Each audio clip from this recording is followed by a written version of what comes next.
Skyrim is filled with towns that feel alive. Busy markets, warm inns, places where people gather and life moves forward. You walk in, hear conversations, see routines, and it all feels grounded. But not every town gives you that feeling. Some places feel off.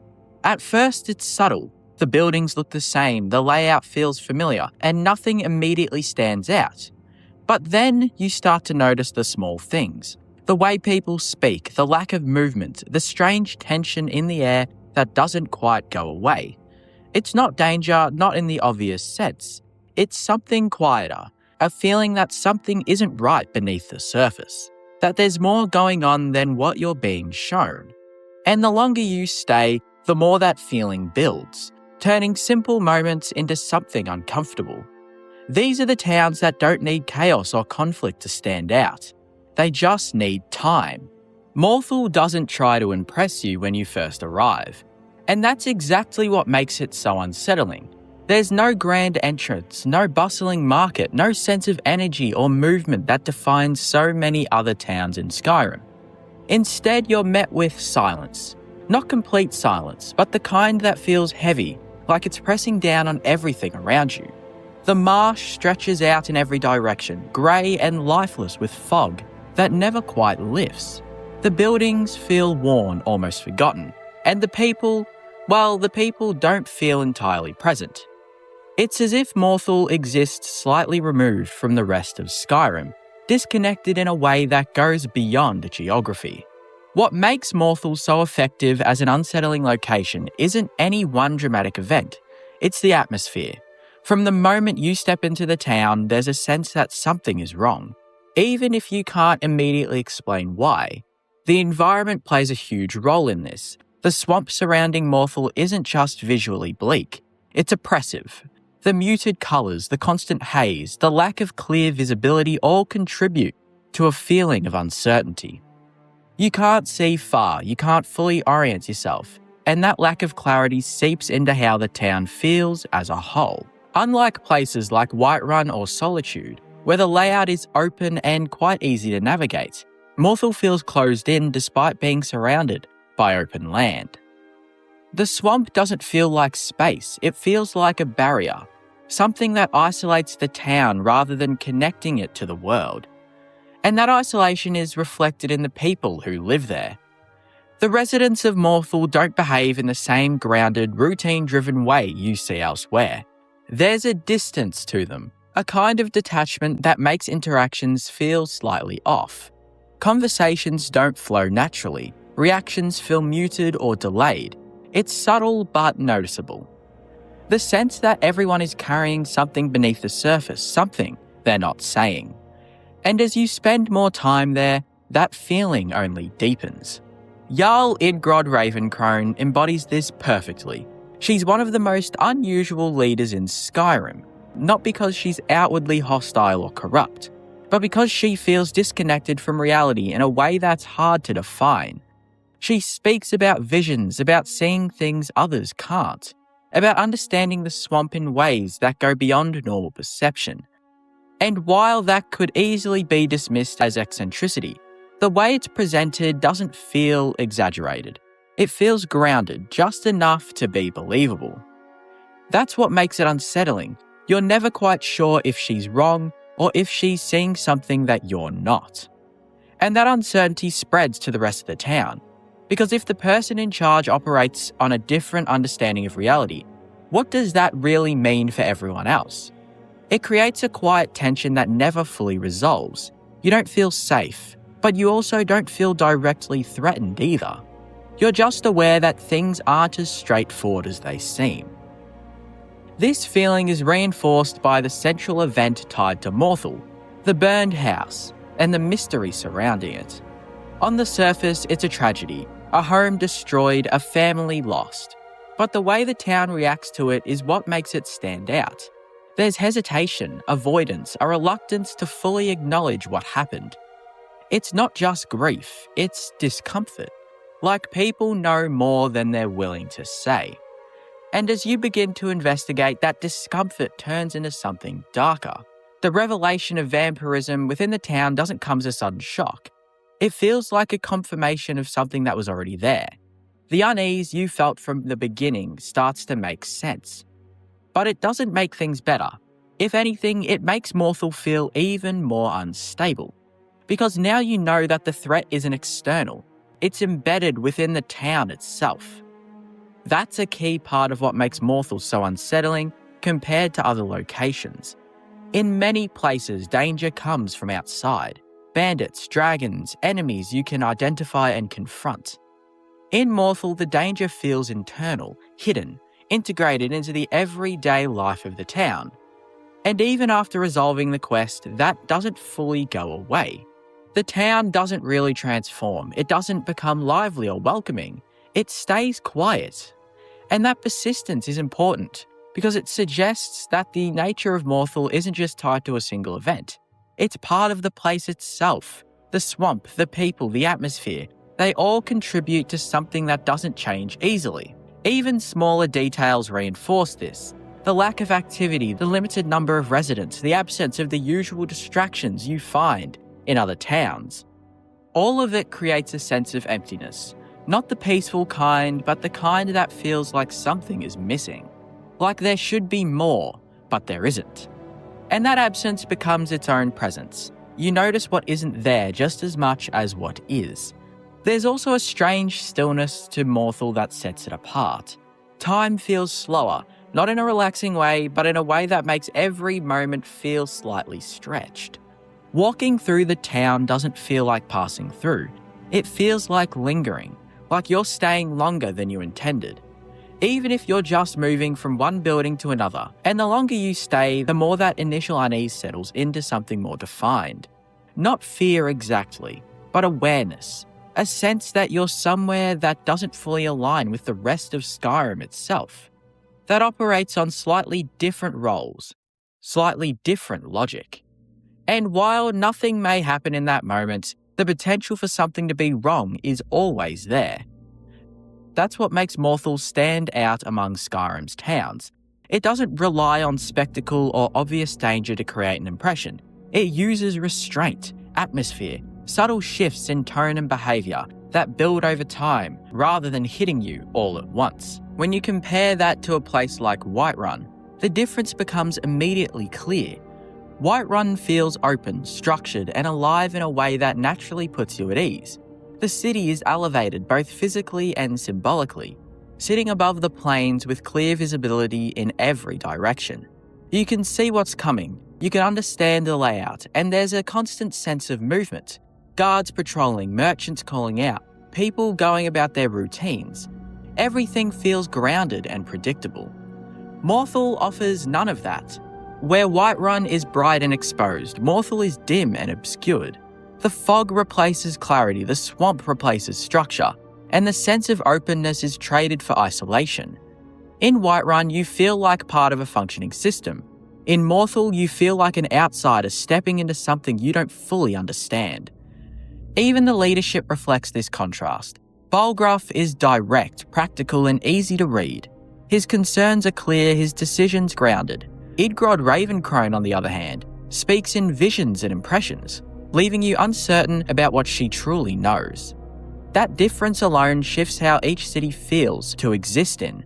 One stable and defined, the other unpredictable and vague. It's not just about safety, it's about certainty as well. Whiterun gives you that, Morthal quietly takes it away. It's not a place you visit for excitement, it's a place you remember because of how it made you feel. Uncertain, uncomfortable, slightly out of place. And even after you leave, that feeling lingers, because Morthal isn't unsettling in a way that resolves cleanly. There's no clear moment where everything makes sense, no definitive point where the tension disappears. It stays with you, tied to the memory of that fog, that silence, that quiet sense that something just wasn't right. In a game full of dramatic locations and obvious threats, Morthal proves that you don't need chaos to create unease. Sometimes all it takes is a town that feels just slightly wrong, and never quite explains why. Dawnstar feels wrong in a way that's hard to shake, even before you understand why. On the surface, it's just another coastal town in Skyrim, cold, quiet, and shaped by the harsh environment around it. The sea of ghosts stretches endlessly beside it, grey and unforgiving, while snow blankets the ground in a way that dulls colour and sound alike. It should feel like a place defined by resilience, like Winterhold or Windhelm in its own way, but it doesn't. Instead, Dawnstar carries a kind of quiet exhaustion, as if the town itself is worn down by something it can't escape. And the longer you stay, the clearer it becomes that this isn't just about the cold or the isolation. It's about something far more unsettling, something that lingers beneath the surface and affects everyone who lives there. The first thing you notice is the mood. Dawnstar doesn't feel alive in the same way other towns do. There's movement, there are people going about their routines, but it all feels muted. Conversations lack energy, interactions feel strained, and there's a shared sense of unease that runs through almost every character you speak to. It's not panic or fear in the traditional sense. It's fatigue, a kind of collective weariness that suggests something has been wrong for a long time. And that feeling is reinforced almost immediately by the town's central issue, the nightmares. Unlike many of Skyrim's problems, which are external and visible, Dawnstar's struggle is internal. The townspeople aren't being attacked by bandits or threatened by dragons. They're being worn down in their sleep. Night after night, they experience the same reoccurring nightmares, leaving them restless, irritable, and increasingly desperate. It's a threat that doesn't leave physical marks, but the impact is undeniable. People are tired, frustrated, on the edge. And there's no clear escape from it. That's what makes it so unsettling. Sleep is supposed to be a refuge, a moment of peace between the dangers of the world. In Dawnstar, that refuge has been taken away. The one place where people should feel safe has been compromised. And because of that, the entire town feels unstable. Not in a chaotic way, but in a way that suggests something fundamental has been disrupted. You can see it in how people talk. They're short with each other, dismissive, irritated in ways that feel deeper than simple frustration. It's as if the lack of rest is slowly eroding the structure of the town itself. Relationships feel strained, patience is thin, and there's a sense that things could unravel if the situation continues long enough. When you begin to investigate, the cause of these nightmares reveals itself to be tied to Vermina, the Daedric prince of dreams and nightmares. And that revelation doesn't bring relief at all, it deepens that unease. Because unlike many Daedric influences in Skyrim, which manifest through physical artifacts or direct confrontation, Vermina's presence is intangible. She doesn't need to appear openly. She doesn't need to threaten the town in a visible way. She's already inside it. That idea alone shifts how Dawnstar feels. The threat isn't something you can see or fight in the streets. It's something that exists in a space you can't fully access. And even when you enter Nightcaller Temple to confront the source, the experience reinforces the sense of disconnection. The use of dreams, memories, and altered states of perception blurs the line between what's real and what isn't. And when you return to Dawnstar, that line doesn't fully settle back into place. Because even though the quest provides a resolution, the feeling of intrusion doesn't completely disappear. The knowledge that something could reach into people's minds, control their experiences, and reshape their perception of reality lingers. It changes how you see the town, not just as a place that was affected, but as a place that can be affected in ways that aren't immediately visible. That's a different kind of unease than what you find in places like Morthal. Morthal feels wrong because of its atmosphere, its isolation, its quiet tension. Dawnstar feels wrong because of what's happening beneath the surface. Because of the idea that the people there are not fully in control of their own thoughts. And that idea is hard to shake. Even outside of the Nightmare questline, Dawnstar carries a sense of incompleteness. It's a smaller town, lacking the structure and variety of larger cities. There are fewer distractions, fewer places to go, fewer things to anchor your experience. That emptiness amplifies everything else. There's less to pull your attention away from the underlying tension, less to break up the monotony of the environment. And obviously, the cold doesn't help either. Unlike the dramatic snowstorms of other regions, Dawnstar's environment feels flat and persistent. The snow isn't dynamic, it's constant. The sky often feels overcast, the lighting muted, and the overall tone subdued. It creates a visual consistency that borders on stagnation. reinforcing the idea that nothing here really changes.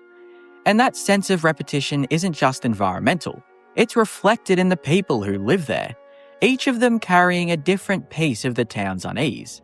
The Jarl is one of the clearest examples of how deeply the nightmares affected Dawnstar.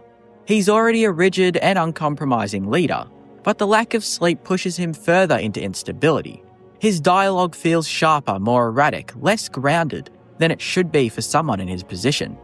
There's a sense that his judgment is slipping, and the constant exhaustion is eroding whatever stability he once had. And because he's the Jarl, that instability doesn't stay contained. It influences the entire town. Leadership in Skyrim is often a source of structure, something that keeps a settlement grounded even in difficult times. In Dawnstar, that structure feels weakened. Skald isn't just tired, he feels like someone being slowly worn down. And there's no clear point where that decline stops. Then there's Erendar, who introduces a completely different layer to the town's identity. Unlike the others, he understands what's happening, at least to an extent. As a former priest of Vermina, he has a direct connection to the force causing the nightmares, and that connection changes how he carries himself. There's guilt there, but also urgency. He doesn't speak like someone guessing at the problem. He speaks like someone who's seen it before and knows how dangerous it can become. That makes him feel out of place in Dawnstar in a very specific way. While the rest of the town is confused and exhausted, Erendar is focused, driven by something deeper. But that clarity doesn't bring comfort. It reinforces the seriousness of the situation. If someone like him is concerned, then whatever is happening isn't just unusual, it's significant. There's also Arundel, who isn't physically present in Dawnstar anymore, but whose connection to it adds one of the darkest undertones in the entire region. Banished from the town and now residing in Ljungvild, his story reflects a different kind of corruption, one that isn't tied to dreams, but to obsession and decay. The fact that someone like Arundel came from Dawnstar, that his story branches out from this already unsettling place, adds to the sense that something about the area itself fosters instability. His actions in Ljungvild are extreme, disturbing, and completely detached from normal behaviour. And while he's no longer part of the town, his origin ties that darkness back to it. It suggests that unease in Dawnstar isn't isolated to the present moment. It has roots that extend outward, influencing events and people beyond its borders. When you compare that to Morthal, the difference in how each town creates unease becomes much clearer.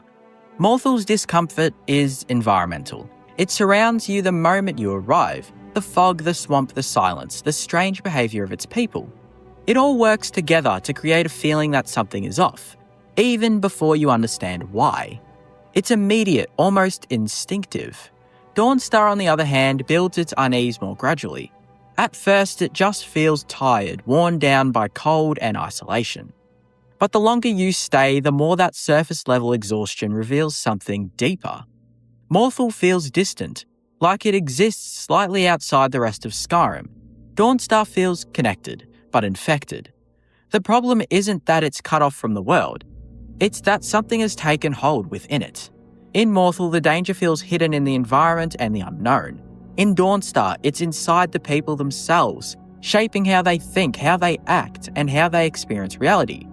That's what separates them both. Morthal makes you uneasy because of where you are. Dawnstar makes you uneasy because of what's happening, and the fact that it's happening somewhere it shouldn't. Together, Dawnstar and the characters within it create a layered sense of discomfort. It's not just that the town is affected by nightmares, it's that different people are responding to that pressure in different, increasingly unstable ways. Leadership falters, past connections resurface, and darker history begin to feel more relevant. Dawnstar doesn't just feel tired, it feels like it's slowly unraveling. And that ties back into everything else, because just like the environment, the tension repeats over and over again. There's no variation, no progression, just the same underlying unease, expressed through different people, different moments, different conversations. That repetition becomes part of the town's identity. It's not just something that happens, it's something that defines how Dawnstar feels. And that's really what makes Dawnstar so unsettling. It's not loud, it's not chaotic, it doesn't confront you with obvious danger.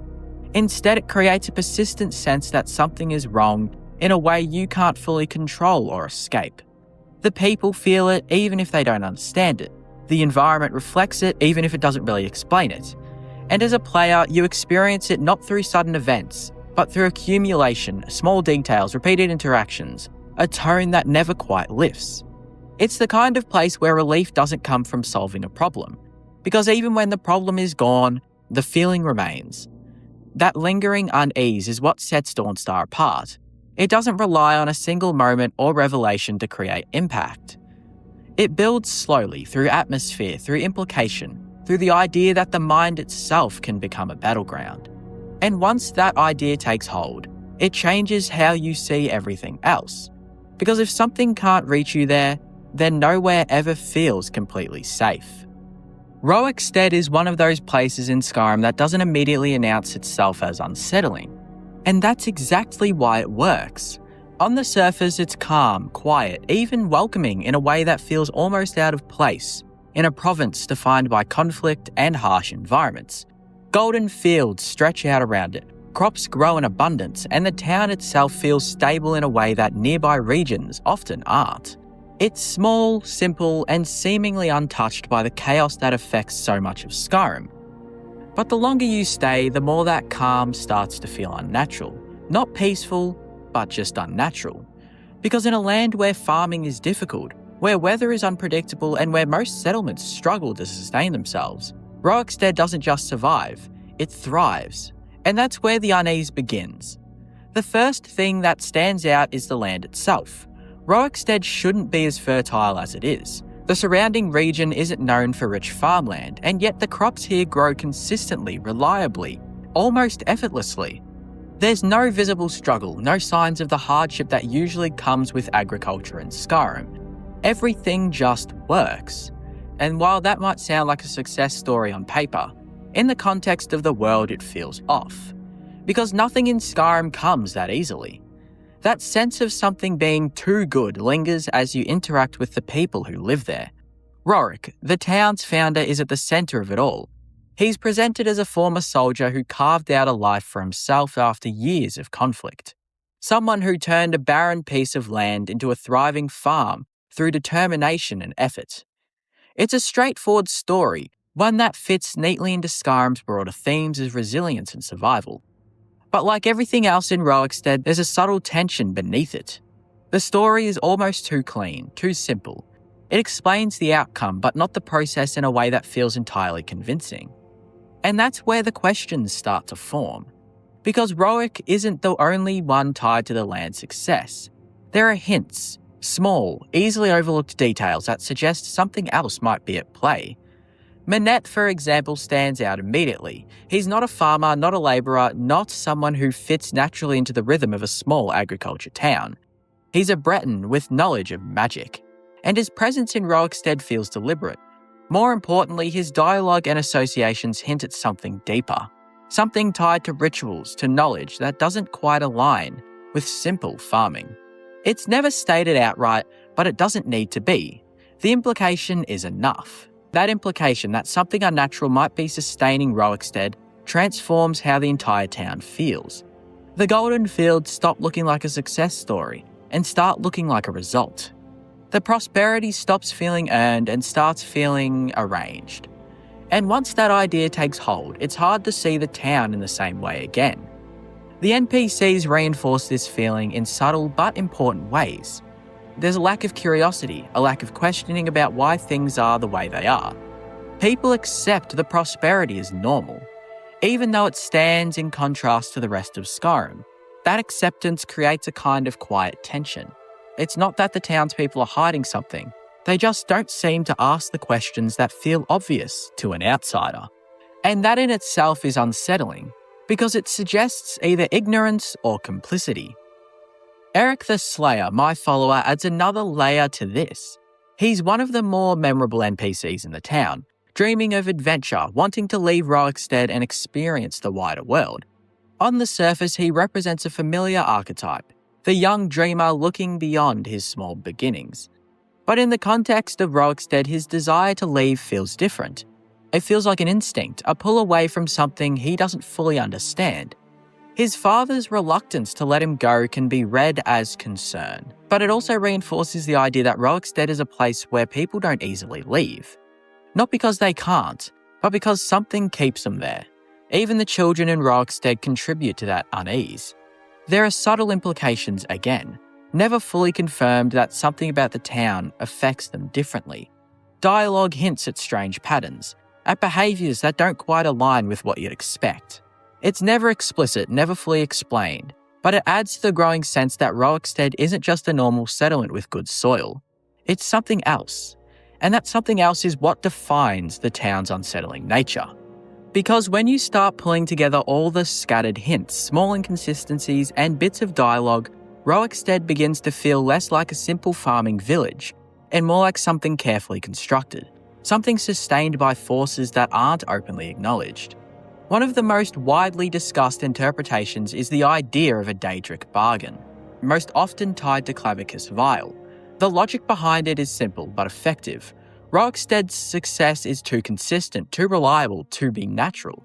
In a province where even the most established farms struggle against the elements, this one settlement somehow produces perfect results year after year. That kind of stability doesn't just happen, and in Skyrim, when something feels too perfect, Daedric influence is never far behind. Ideal for prosperity, crops that never fail, land that always provides, would fit perfectly within Clavicus Vile's sphere of influence. But like all Daedric bargains, it wouldn't come without a cost. And that's where the darker theories begin to take shape. One of the most disturbing ideas surrounding Roekstead is the possibility of sacrifice, specifically the suggestion that the town's prosperity is maintained through the loss of women or children. It sounds extreme at first, but there are small, uncomfortable details that keep the idea from being dismissed entirely. There's an unusually high number of widowers in the town, men who speak of deceased wives with a kind of quiet finality. Lemkill in particular stands out, not just because he's harsh, but because of how openly he expresses disdain towards his daughters. It's not just frustration, it feels deeper, colder, more unsettling. When you place that behaviour alongside the broader pattern of missing or absent women, it starts to form a question that the game never directly answers. Where did they actually go? Nothing confirms this theory outright, but nothing fully dismisses it either, and that ambiguity is what gives it weight. Then there's Yuan Minette, whose role becomes increasingly suspicious the more you look at it. Officially, he's just a healer, someone who tends to the people and supports the community. But his background in magic, combined with his presence in a town that otherwise revolves around farming, raises questions. Why is he there? What exactly is he doing beyond basic healing? Dialogue from Sissel suggests that he may be teaching her magic in secret, which on its own isn't inherently sinister, but in the context of everything else, it adds another layer of unease. If Yuan is connected to the land's fertility, if he's maintaining it through magical means, then what kind of magic is he using? Restoration doesn't explain thriving crops. And if it's something more, then where did he learn it? That question ties back into Roek himself, because his story doesn't fully line up either. He claims to have founded Roekstead after the Great War, presenting himself as a soldier who turned to farming and built something new from nothing. It's a clean, believable narrative, but it's not entirely supported by in-game lore. References like holdings of Jarl Jarland suggests that Roekstead existed long before Roek arrived, which introduces a contradiction. If the town is older than he claims, then what exactly did he find, and why present the story that way? It creates the possibility that Roek isn't just a farmer who got lucky, but someone who stepped into something that was already there and continued it. When you put all of these elements together, the unnatural fertility, the presence of a magically inclined outsider, the inconsistencies in Roek's story, the strange patterns among the townspeople, you don't get a single clear answer. You get a framework, a collection of possibilities that all point in the same direction, even if none of them are confirmed outright. And that's what makes it so effective, because the game never tells you what Roekstead is. It lets you decide what it might be. And depending on how you interpret that evidence, that answer can become increasingly disturbing. Unlike Morthal, where the atmosphere immediately signals that something is wrong, Or Dawnstar, where the problem becomes clear through nightmares. Roekstead hides its unease behind normalcy. It presents itself as stable, successful, even ideal. But that presentation feels increasingly fragile the more you look at it. Because the more you question it, the less it holds up under scrutiny. Why is the land so fertile? Why is someone like Yuan there? Why does everything feel so controlled, so consistent? And why does no one seem to question it? These questions don't have clear answers, and they might never get them. And that's part of what makes Roekstead so effective. The game never confirms anything directly. It leaves you with fragments, with hints, with connections that you have to piece together yourself. And depending on how you interpret those pieces, the town can feel anywhere from slightly unusual to deeply disturbing. Once all these possibilities exists, it changes everything, because now every golden field becomes a suspect. Every successful harvest feels like it might have a hidden price. Every smiling NPC feels like they might be part of something they don't fully understand or something they've chosen not to question. That's a very different kind of unease than what you find in other towns. It's not about danger, it's about doubt. Roekstead doesn't threaten you directly, it doesn't present an immediate problem to solve. It simply exists, quietly, confidently, as if everything is exactly as it should be. And that confidence is what makes it so unsettling, because it leaves no room for obvious cracks, only subtle ones that you have to notice yourself. Even the environment plays into this, the open fields, the clear skies, the warm tones. They all contrast sharply within the darker, harsher regions of Skyrim. It feels like a place that should be safe, should be comfortable, but that contrast ends up amplifying the unease rather than reducing it, because it feels like an exception to the rules of the world, and exceptions always raise questions. The longer you stay in Roekstead, the more that initial sense of calm gives way to something else. Not fear, not tension in the traditional sense, but a lingering uncertainty, a feeling that there's more beneath the surface, more than you're being shown, more than the game is willing to confirm. And that's what makes it so memorable, because it doesn't resolve. There's no quest that fully explains the town, no moment where everything is revealed and the mystery disappears. Roekstead remains what it is, a place that works, a place that thrives, a place that doesn't quite make sense. And that lack of resolution is what allows the unease to persist. Because without answers, the questions stay with you, long after you've left the town behind. In a world filled with dragons, Daedric priests, and obvious threats, Roekstead proves that sometimes the most unsettling places aren't the ones that confront you directly. They're the ones that seem perfectly fine, until you actually start thinking about them. Karth Wasten is one of those settlements in Skyrim that doesn't immediately present itself as unsettling, in the way places like Morthal, Dawnstar, or Roekstead do, but instead reveals its discomfort gradually through context, history, and implication. On the surface, it looks like a simple mining village, tucked away in the Reach, built around the extraction of silver from nearby cliffs, and sustained by hard labour in a harsh environment. The buildings are modest, the population very small, and the landscape around it is rugged and exposed, with the river cutting through the terrain and the rocky hills standing like silent observers over everything. At first glance, it might even seem peaceful in a rough frontier sort of way. Another example of Skyrim's scattered communities surviving through resilience and necessity. But the longer you think about Karth Wasten and the more you engage with what actually happens there, the more that initial impression dissolves into something far more uneasy.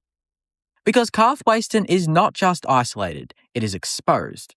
Not just small, it's vulnerable. Not just quiet, but historically shaped by violence, exploitation, and forces far larger than itself.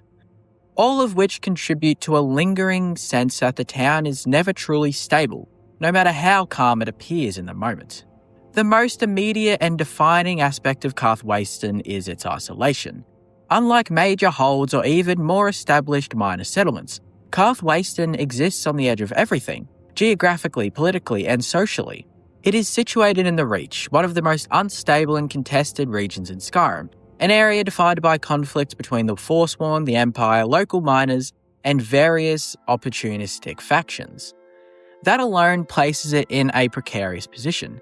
But Karth Wasten is even more exposed than most settlements in the region. There are no walls protecting it, no significant defensive structures, and no meaningful military presence stationed permanently within the village.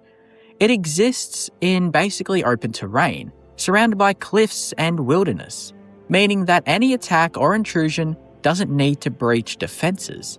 It simply just arrives. And that lack of protection creates a constant underlying vulnerability. Even when nothing is happening, the layout of the town suggests that something could happen at any time, and there would be very little anyone could do to stop it. That vulnerability is not just theoretical. It is reinforced by the town's history of violence and conflict. Carth Waston has repeatedly been caught in the crossfire between local miners and Forsworn forces, with control of the silver mine being a recurring source of tension and bloodshed.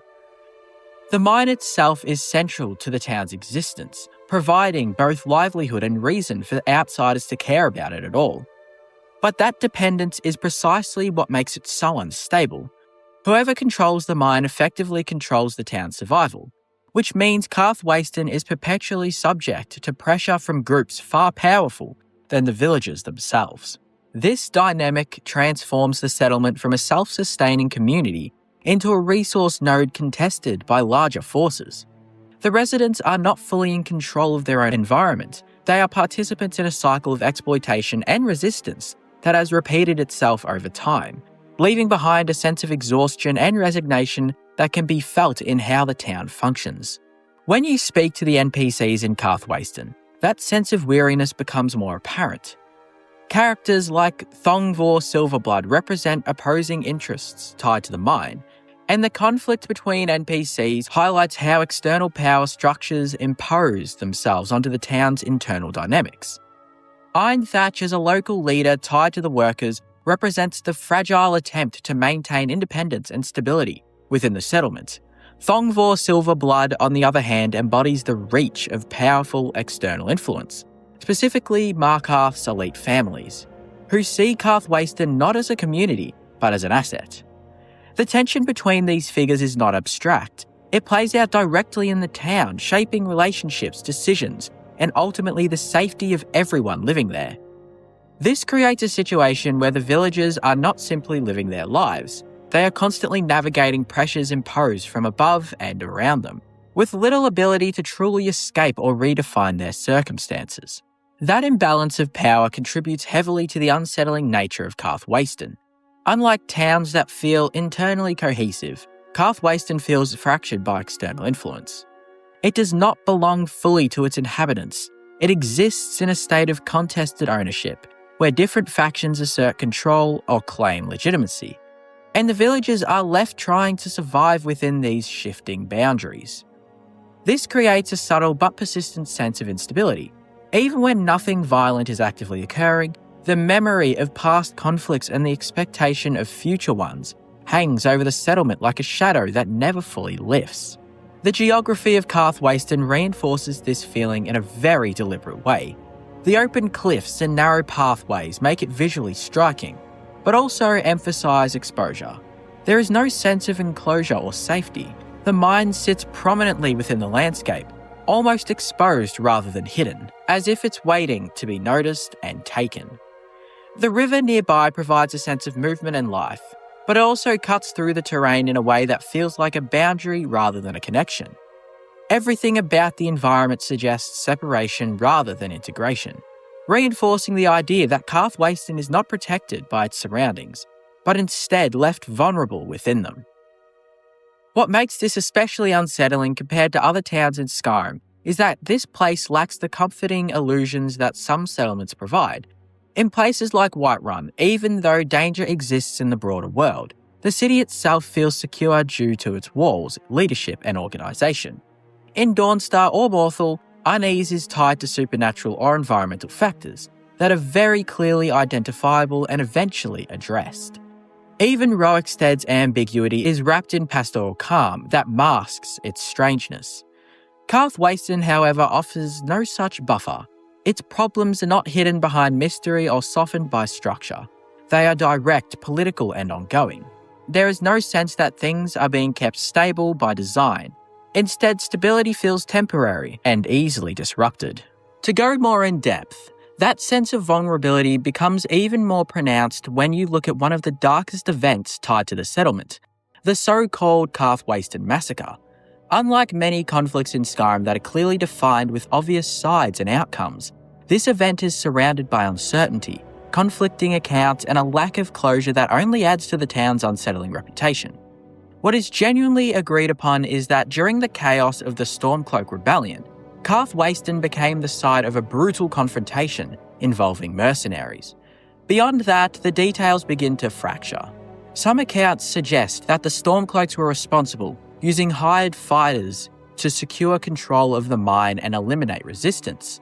Others point towards the Forsworn, framing the attack as part of their ongoing struggle to reclaim territory in the Reach.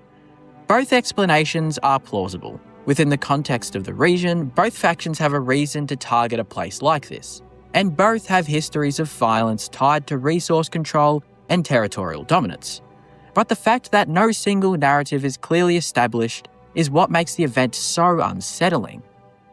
Because it means the truth is buried, and what's left behind it is just uncertainty. For the people of Karthwasten, that uncertainty becomes part of the town's identity. It's not just that violence occurred, it's that no one can fully agree on who caused it or why it unfolded the way it did. That lack of clarity prevents any real sense of resolution. There's no clear enemy to blame, no definitive version of events to move on from. Instead, the massacre lingers as kind of an open wound in the town's history, something acknowledged but never fully understood. It also reinforces how easily Karthwasten can be overtaken by larger forces. The involvement of mercenaries is particularly telling. It suggests that conflict wasn't just ideological or territorial, it was transactional. The town became a target not only because of its strategic importance, but because it could be bought. Violence wasn't just a byproduct of war, it was something organised, outsourced, and directed at a place that lacked the means to defend itself. That realisation shifts how you see Karthwasten entirely. It's not just vulnerable to attack, it's vulnerable to decision. To choices made elsewhere by people who may never even set foot in the town themselves. And once that idea takes hold, the settlement starts to feel less like a community and more like a point on the map. Something that can be claimed, contested, or erased depending on who decides it matters. The aftermath of the massacre doesn't offer closure either. There's no large-scale rebuilding effort, no significant shift in how the town protects itself, no visible change that suggests lessons were learned or systems improved. Instead, Karthwasten continues much as it always was, small, exposed, and dependent on the same fragile structures that allowed the violence to happen in the first place. Which makes the event feel less like a singular tragedy and more like a pattern, a warning that what happened once could happen again, and it did with the mine being taken over. And that lingering possibility is what gives Karthwasten its deepest sense of unease. The massacre isn't just part of its past, it's part of its present. It shapes how the town feels, even if it's not directly referenced in every interaction. It exists in the background, influencing perception, reinforcing the idea that this is a place where things can go wrong quickly, and without clear explanation. Even the aftermath of conflict in Karthwasten does not fully restore a sense of safety. Depending on player choices, the town can shift control or experience violence that leaves lasting effects on how it feels. But regardless of that outcome, the underlying vulnerability remains unchanged. The mine is still central, the geography is still exposed, the power dynamics are still unbalanced. Nothing fundamentally resolves the core issue that the town exists in a state of dependency on forces outside its control. This is what ultimately makes Karthwasten one of the most unsettling towns in Skyrim, not because of supernatural horror or overt strangeness, but because of its realism. It reflects a kind of vulnerability that feels plausible within the world of Skyrim, a small community caught between larger powers, sustained by resources that make it vulnerable, but also dangerous to possess. It is a place defined not by what it is, but by what it's subject to. And that creates a lingering discomfort that doesn't rely on atmosphere alone, but on understanding. Because once you recognise how fragile Karthwasten really is, it becomes difficult to see it as just another quiet mining village. It starts to feel like a place waiting for the next conflict to arrive. There are towns in Skyrim that feel unsettling because something is happening. And then there are places like Kynes Grove, where the unsettling part is what already happened, and how little of it seems to matter anymore. You arrive, you look around, and nothing immediately stands out. A small mining settlement, a few scattered buildings, a working population just trying to get by.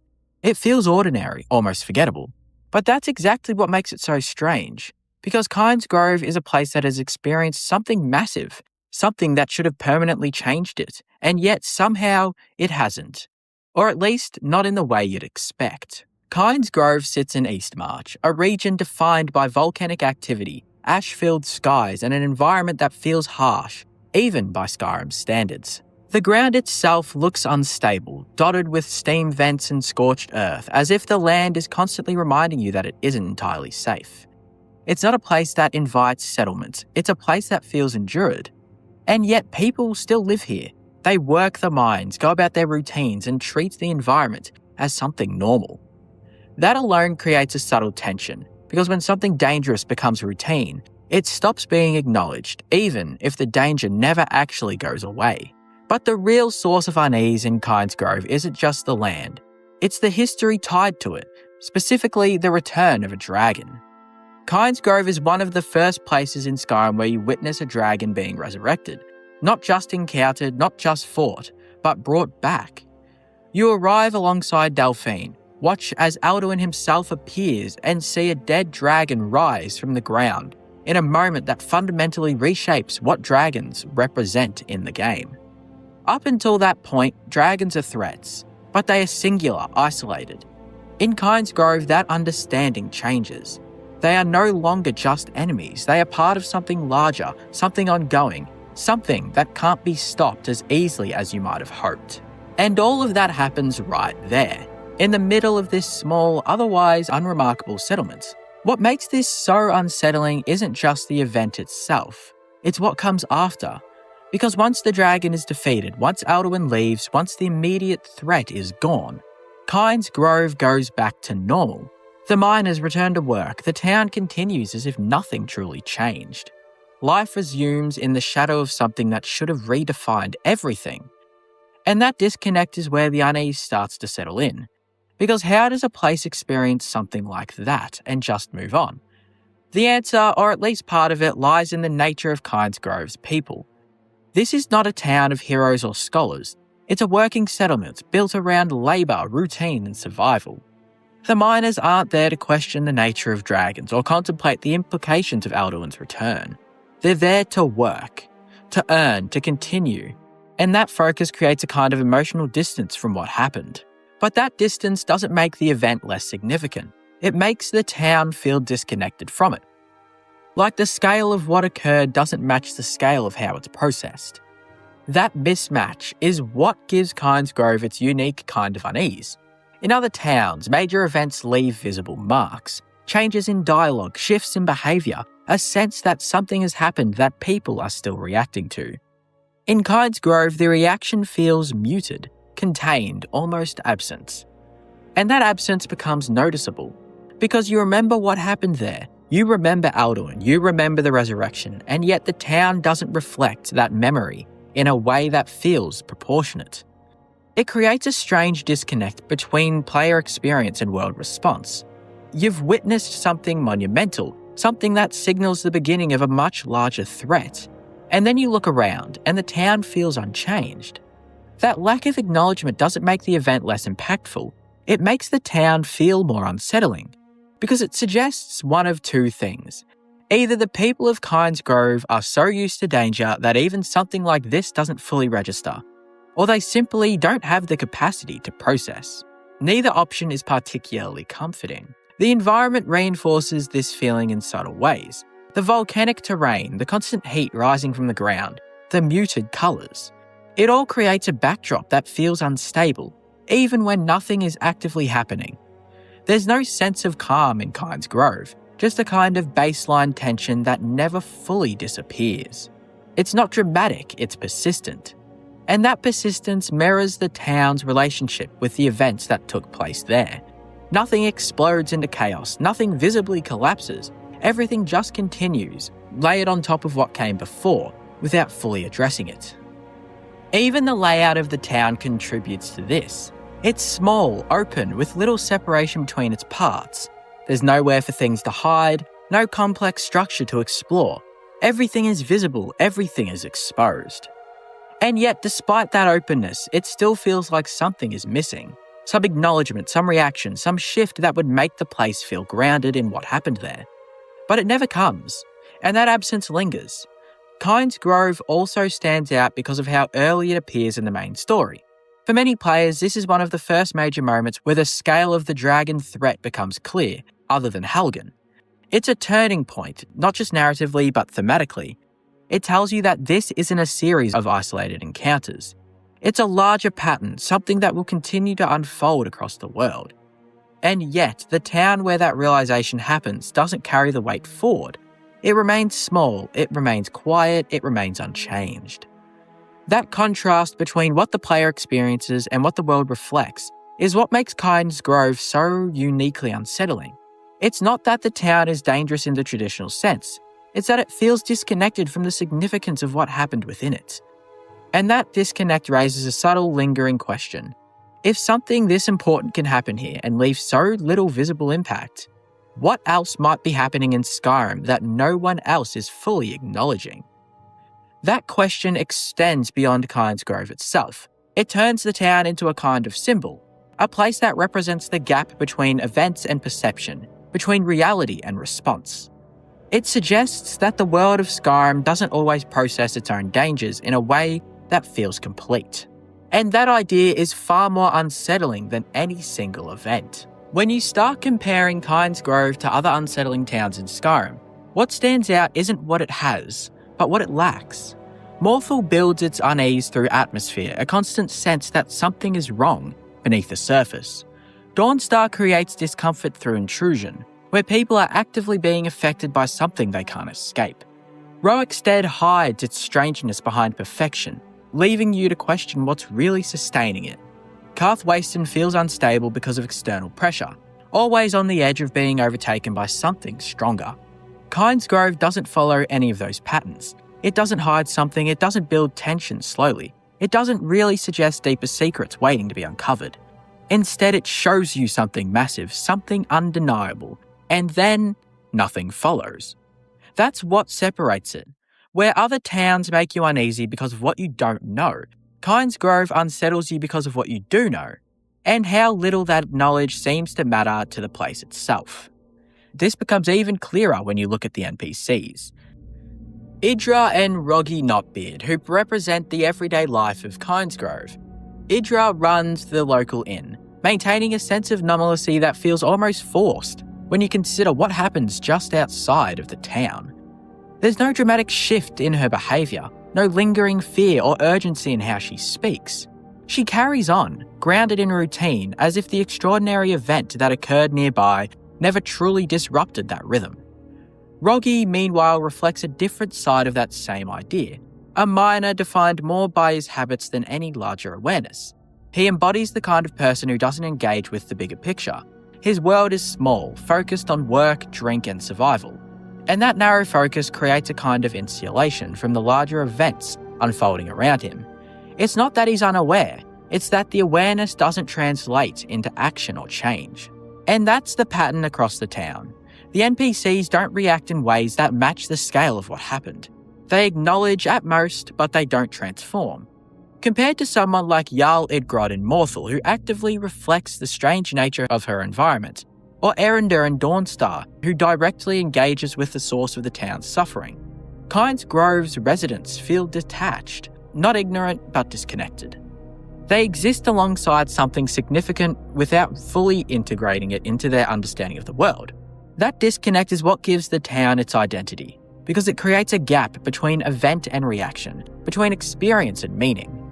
And that gap is where the unease lives, because it implies that even the most significant moments can be absorbed, normalised, and ultimately overlooked.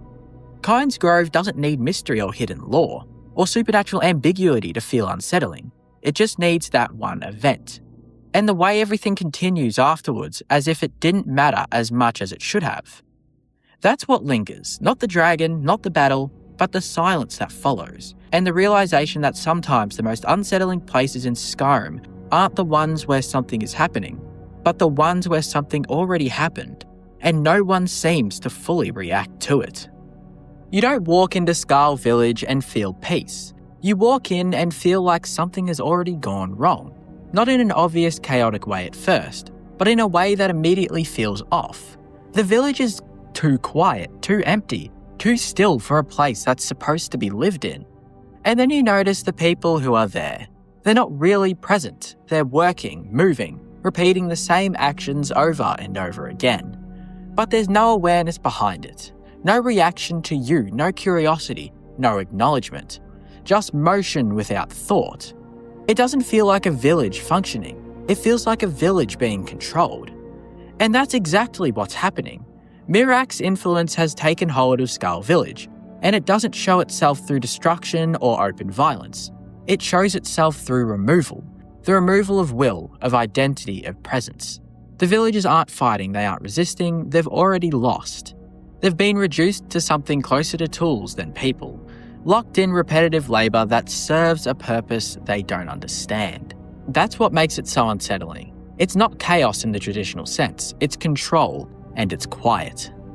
The repetition is the most disturbing part. You can stand there and watch them, and nothing changes. They don't break routine, don't react, don't stop. It creates this trance-like atmosphere where time feels stuck, like the village is caught in a loop it can't escape.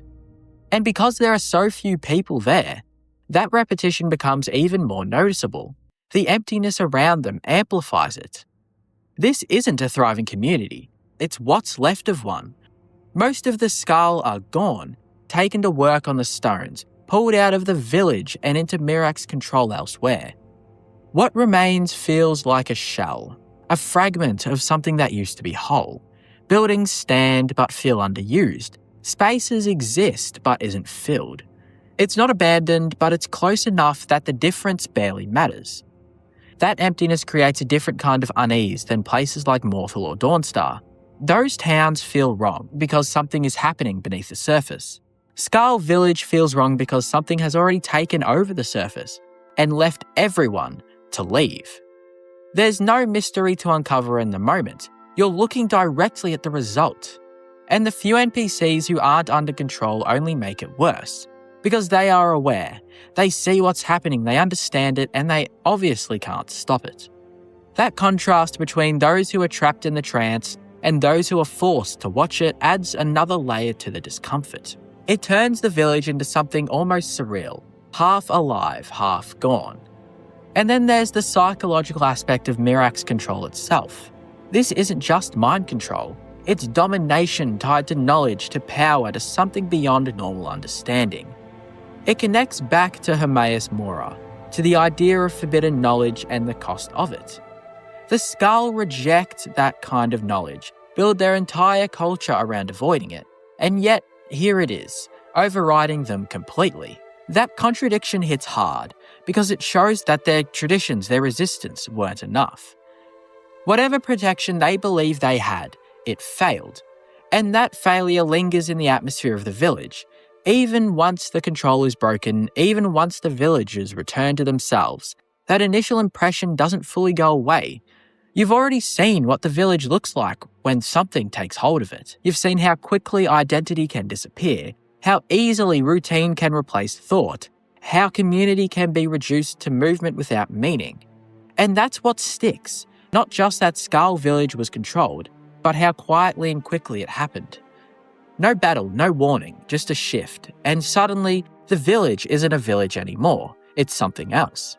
When a community operates with that level of consistency, you start to wonder what happens to anything that doesn't fit. What happens to doubt, to disagreement, to ideas that fall outside the framework they've built? The game doesn't show you those answers directly, but the absence of those elements become noticeable in itself. Even though the village is under constant threat from Mirak, there's no visible tension within the village. No disagreement, no deviation, just alignment. And over time, that alignment starts to feel less like harmony and more like restriction. The isolation of Skull Village amplifies this even further.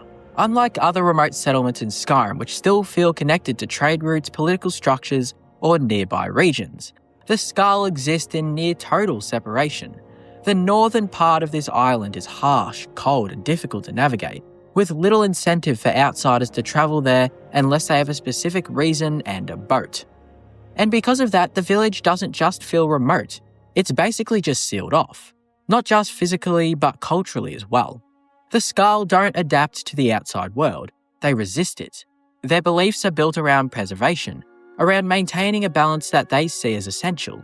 But that preservation comes at a cost. It limits interaction, limits growth, limits exposure to anything beyond what they already know.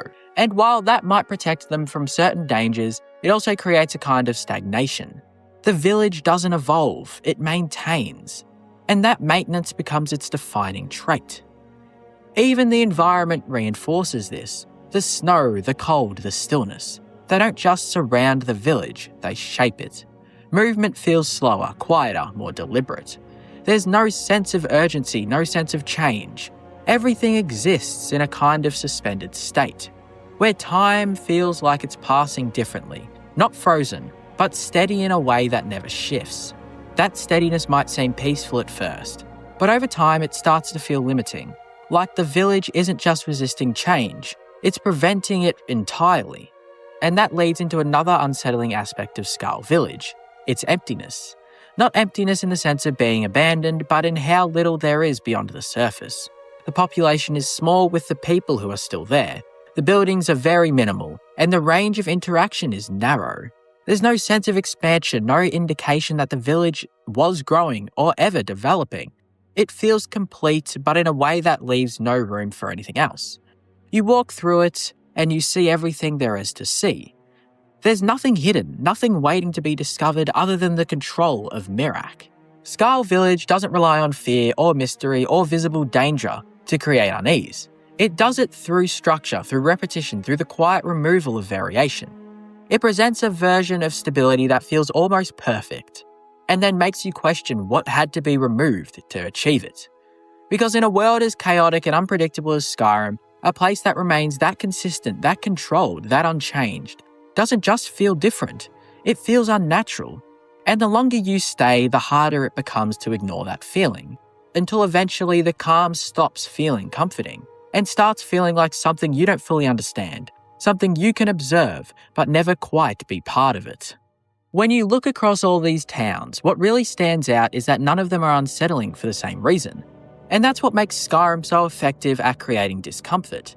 It's not just about danger, it's about how each place feels, and more importantly, why it feels that way. Morthal unsettles you through atmosphere, a constant sense that something is wrong even when nothing is happening. Dawnstar works through intrusion, where people are slowly worn down by something they can't escape.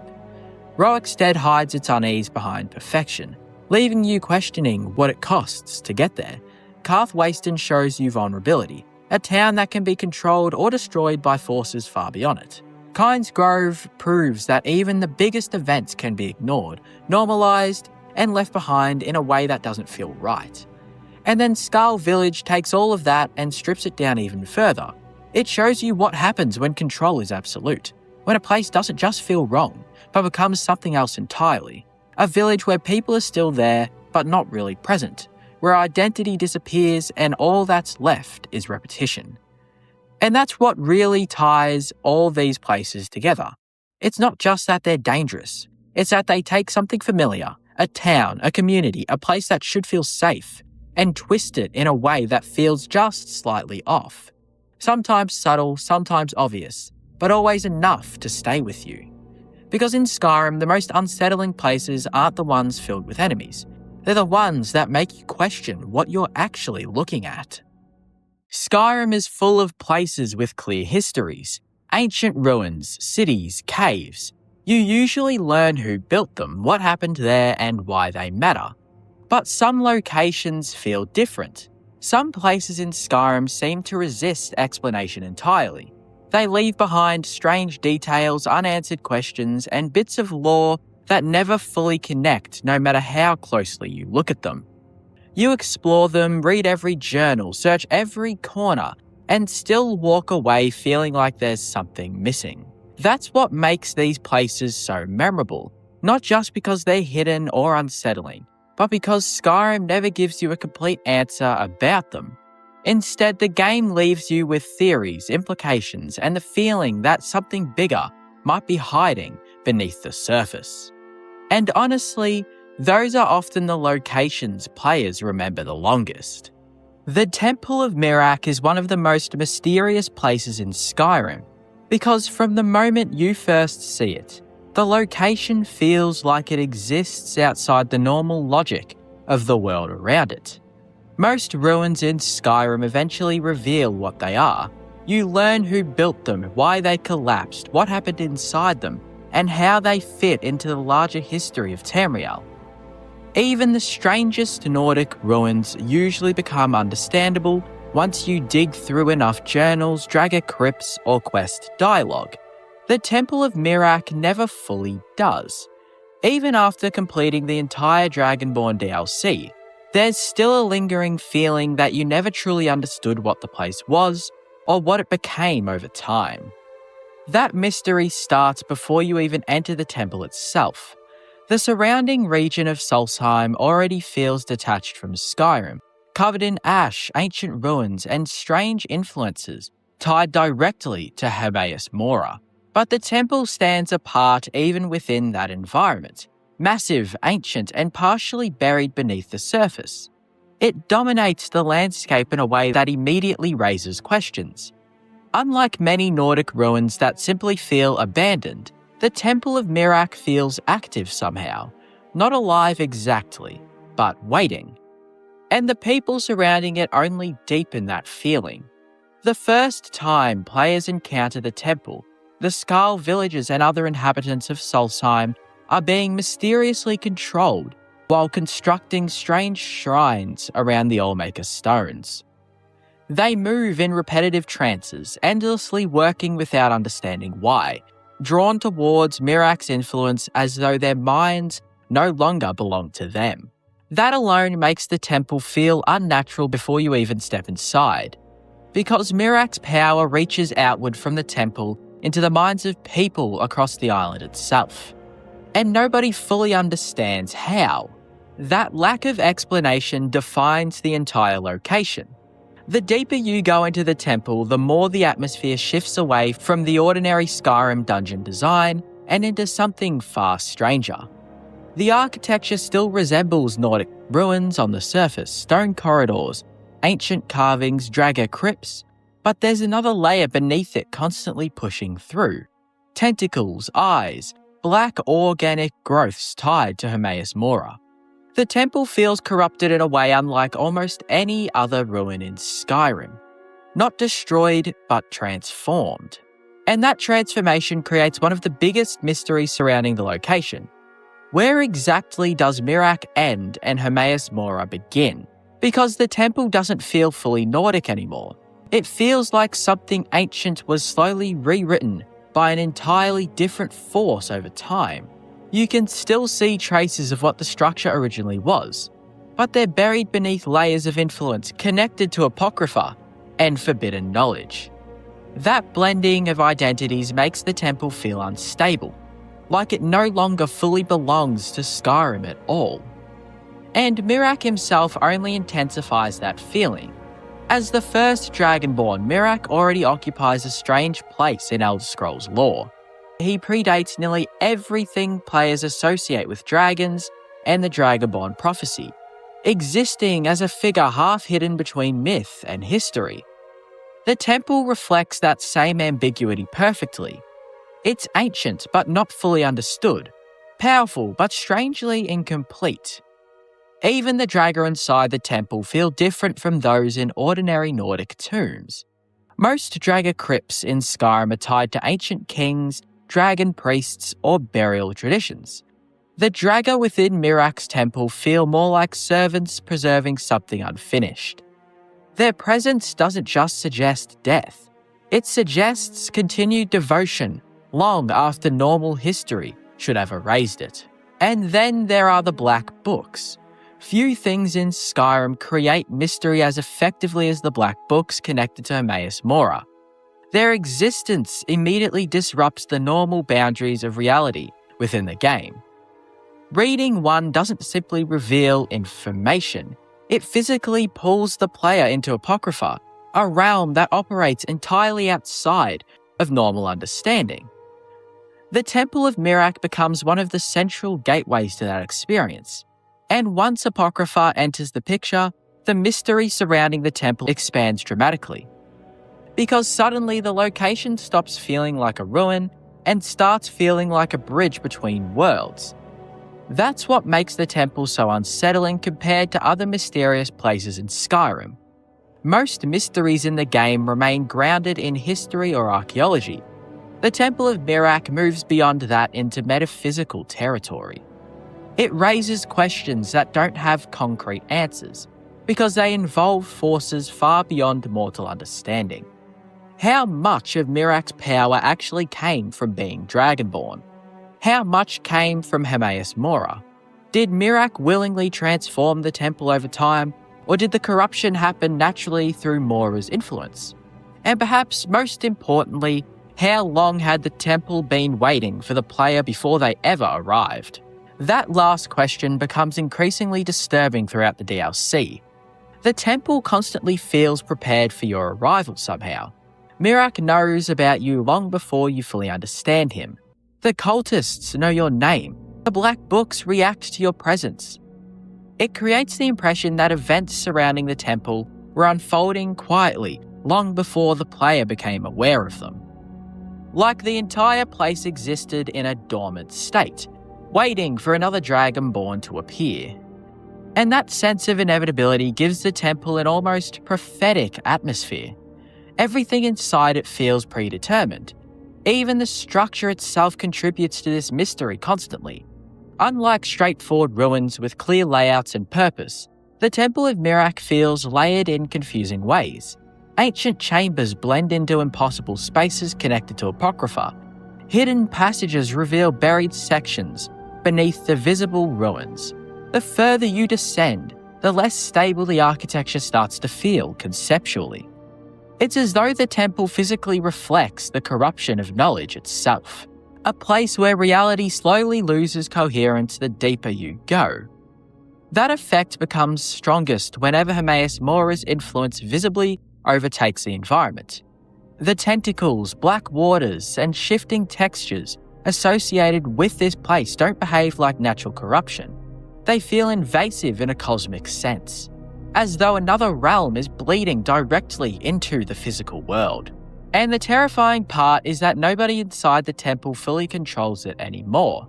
Not the Dragger, not the cultists, possibly not even Miraak himself. That uncertainty surrounding control is another reason the temple feels so mysterious. Miraak presents himself as powerful and independent, but throughout the DLC, there are constant hints that he may simply be another prisoner of Hermaeus Mora in the end. The temple reflects that ambiguity perfectly. Is it Miraak's domain or Mora's? The answer never fully becomes clear, and Skyrim intentionally leaves that uncertainty unresolved. Even after defeating Miraak, the temple doesn't suddenly become understandable. If anything, it becomes stranger in retrospect.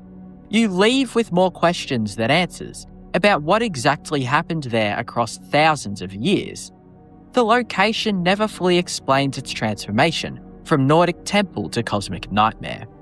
It simply presents the evidence and leaves players to interpret it themselves. That ambiguity is what gives the temple its lasting impact, because mystery in Skyrim works best when the game refuses to over-explain itself, and the Temple of Miraak thrives on incomplete understanding. You can explore every chamber, read every black book, and finish every quest tied to it, yet the place still feels unknowable by the end. Compared to other mysterious locations in Skyrim, which usually hide secrets beneath physical ruins or lost histories, the Temple of Miraak feels mysterious because it challenges the limits of what players can even comprehend within the world. It isn't just ancient, it's altered by something beyond ordinary reality.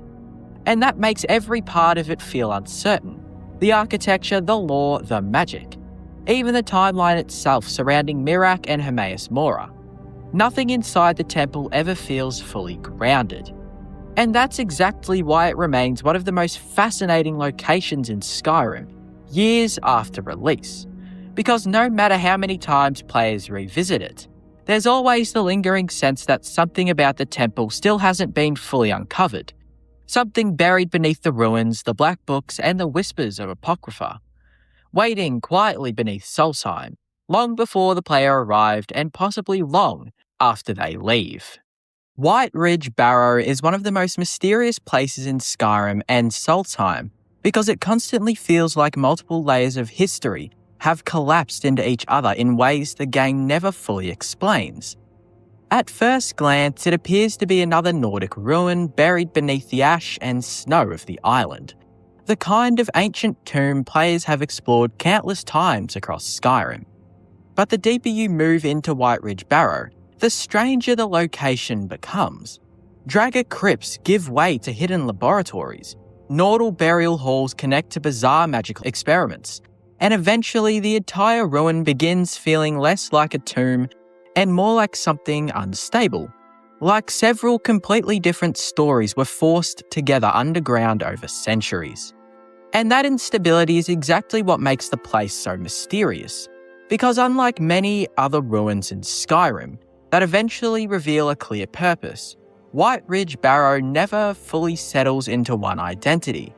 It's a Nordic crypt, a necromantic hideout, an ash spawn breeding ground, a hidden black book location tied to Hermaeus Mora, and somehow all of those things exist together beneath the same structure.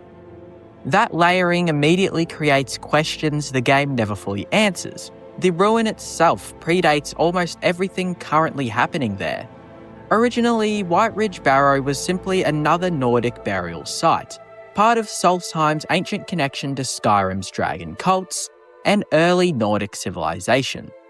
You see the familiar architecture immediately: stone corridors, burial chambers, dragger resting in alcoves, traps built to protect ancient dead.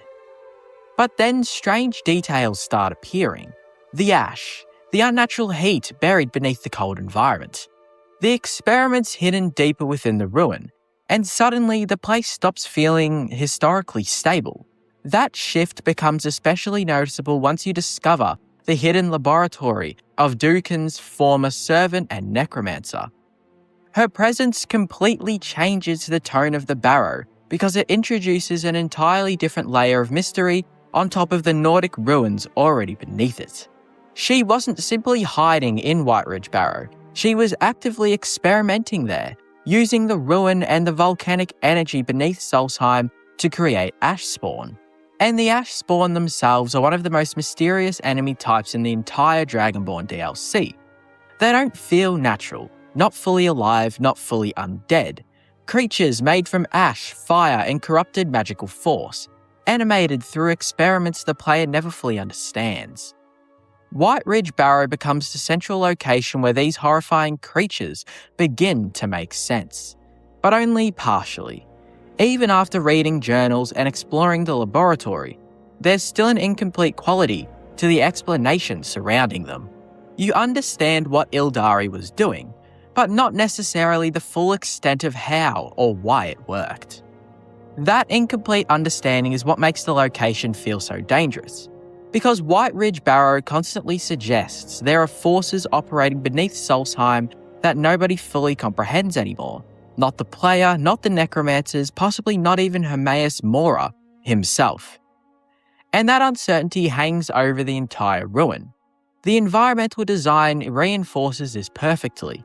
Unlike many Nordic crypts, which maintain a constant atmosphere throughout, White Ridge Barrow constantly changes tone as you descend. The upper sections feel familiar and relatively predictable: dragger, traps, burial halls. But deeper inside, the architecture starts blending with volcanic heat and strange magical corruption. The air itself feels heavy. Fire erupts from vents beneath the stone floors, ash coats sections of the ruin that should feel cold and dead. It's as though Solstheim itself is bleeding upward into the crypt. and that environmental instability creates a sense that the ruin was never meant to contain everything now buried inside it. The danger surrounding the location only intensifies because of how unpredictable the threats become. Most Skyrim dungeons operate within understandable rules. Falmer caves contain Falmer, vampire lairs contain vampires, Dragger crypts contain only Dragger, for the most part. White Ridge Barrow contains everything. Dragger attack alongside ash spawn. Fire traps erupt unexpectedly from volcanic vents. Necromantic experiments linger in hidden chambers beneath ancient Nordic architecture. The location constantly shifts between different forms of danger, making it feel unstable both mechanically and narratively. And then there's the Black Book. The moment the player discovers the hidden twilight hidden within White Ridge Barrow, the ruin transforms completely from dangerous to deeply mysterious. Because suddenly, the location becomes directly tied to Hermaeus Mora and Apocrypha, connecting it to cosmic forces far beyond ordinary Nordic history or necromancy. That changes everything retroactively. The experiments, the ash spawn, the corruption within the ruin. All of it suddenly feels connected to something larger and far more unknowable. And the terrifying part is that the game never fully clarifies how deep that connection actually goes. Was Ildari influenced directly by Hermaeus Mora? Did the Black Book corrupt the ruin over time? Or was White Ridge Barrow already unstable before Mora's influence ever arrived? The game leaves those questions deliberately unresolved. That ambiguity is what gives the ruin its lasting impact. White Ridge Barrow constantly feels like a location where too many dangerous things converged in the same place over centuries. Nordic burial traditions, volcanic energy, necromantic experimentation, Daedric knowledge, all layered together underground until the ruin itself started feeling corrupted by accumulation alone. Compared to other mysterious places in Skyrim, White Ridge Barrow stands out because the danger feels intellectual as much as physical.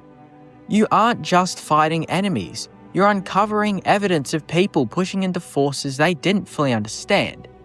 Every hidden chamber and laboratory reinforces the idea that curiosity and ambition slowly transformed the ruin into something much worse than its creators ever intended.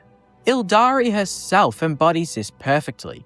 She's one of Skyrim's clearest examples of magical obsession escalating into complete moral collapse. Her experiments with ash spawn feel grotesque because they blur the line between creation and corruption. She wasn't simply studying ash creatures, she was manufacturing them, creating life from destruction itself. And White Ridge Barrow becomes the environment where that obsession spiraled completely out of control. Even visually, White Ridge Barrow feels corrupted compared to ordinary Nordic ruins. The volcanic glow beneath sections of the crypt creates an oppressive heat that clashes unnaturally with the cold northern atmosphere of the island. Fire and ash replace the usual icy silence associated with Nordic tombs. The environment feels active in a way ancient ruins normally don't. Like something beneath the surface is shifting. Still burning, still unfinished. That unfinished feeling is another huge part of the mystery surrounding the location. White Ridge Barrow doesn't feel like a completed story. It feels like layers of failed ambitions left buried underground over generations. Ancient Nords built the crypt, necromancers invaded it. Hermaeus Mora's influence seeped into it, ash spawn emerged from it. And none of those forces ever fully erased the others. They simply just accumulated. That accumulation makes the ruin feel almost cursed by history itself. Every era leaving behind another dangerous secret beneath the last. And by the time the player finally leaves White Ridge Barrow, there's still a lingering sense that the location never revealed everything hidden inside it. The Black Book remains tied to Apocrypha.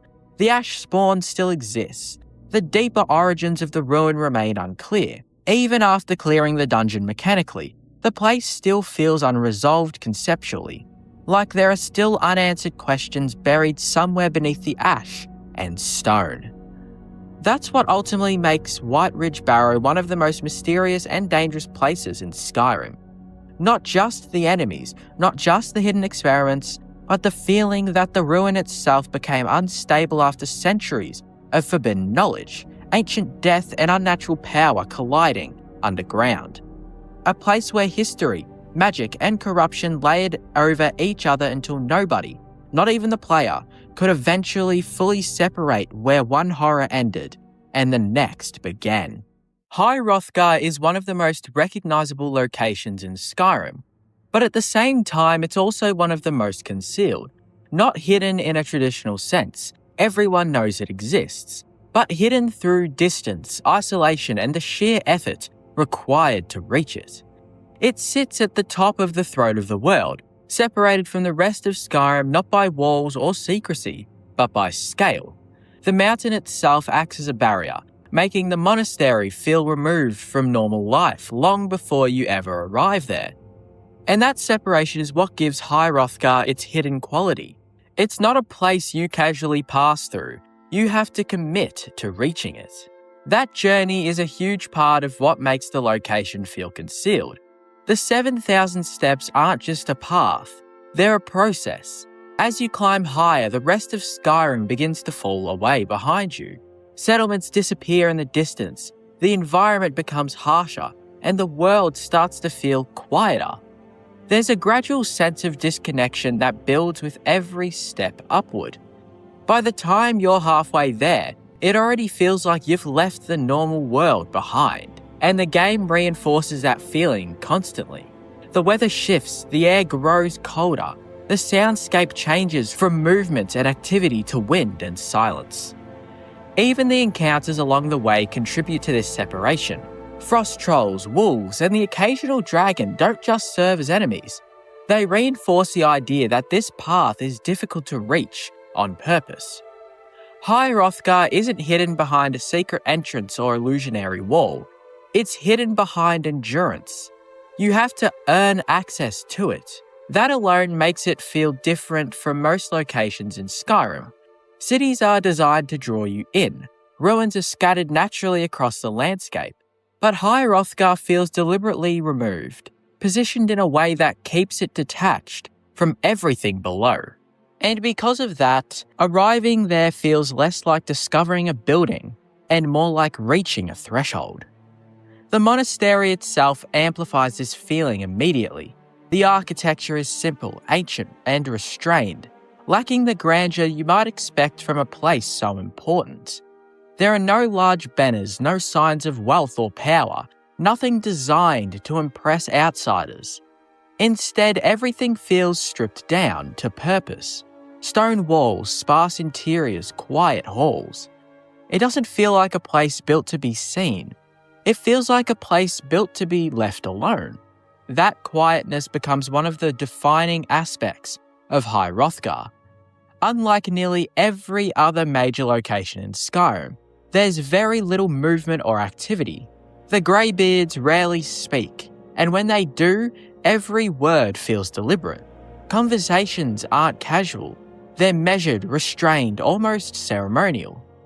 That creates an atmosphere unlike anywhere else in the game, because silence becomes part of the location itself.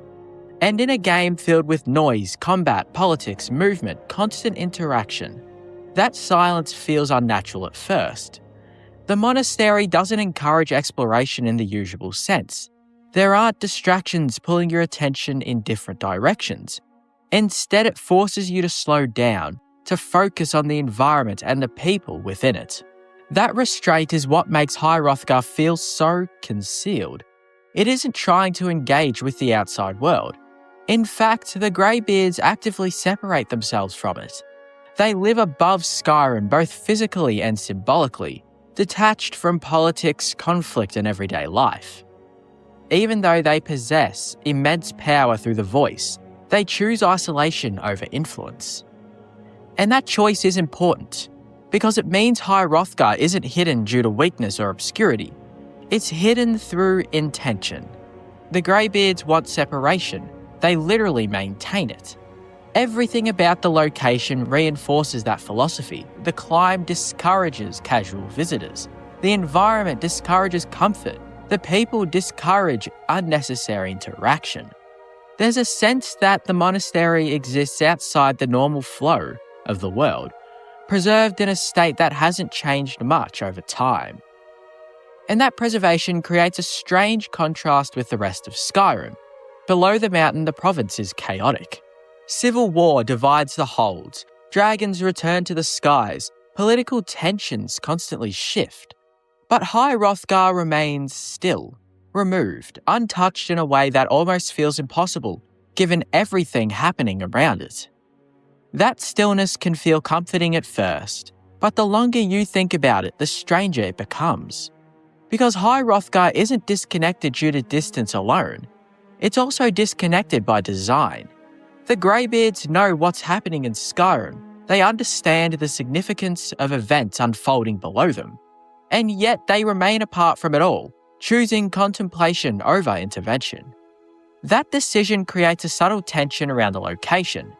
This is a place filled with knowledge and power, but also restraint to an extreme degree. And that restraint makes the monastery feel even more isolated. Not abandoned, not forgotten, just intentionally unreachable in every sense, except the physical one. Even the lore surrounding High Hrothgar reinforces its hidden nature. It's one of the oldest and most sacred places in Skyrim, deeply tied to the history of the Voice, the Dragonborn, and the worship of Kine. But despite that significance, it remains inaccessible to most people. The Greybeards rarely interact with the outside world, and ordinary citizens speak of them almost like myths rather than active figures. That creates an interesting contradiction. High Hrothgar is famous, but it is also unknowable. People know of it without truly understanding it. And that distinction is what keeps it feeling concealed despite its importance. The monastery also benefits from how the game introduces it. You don't reach it immediately.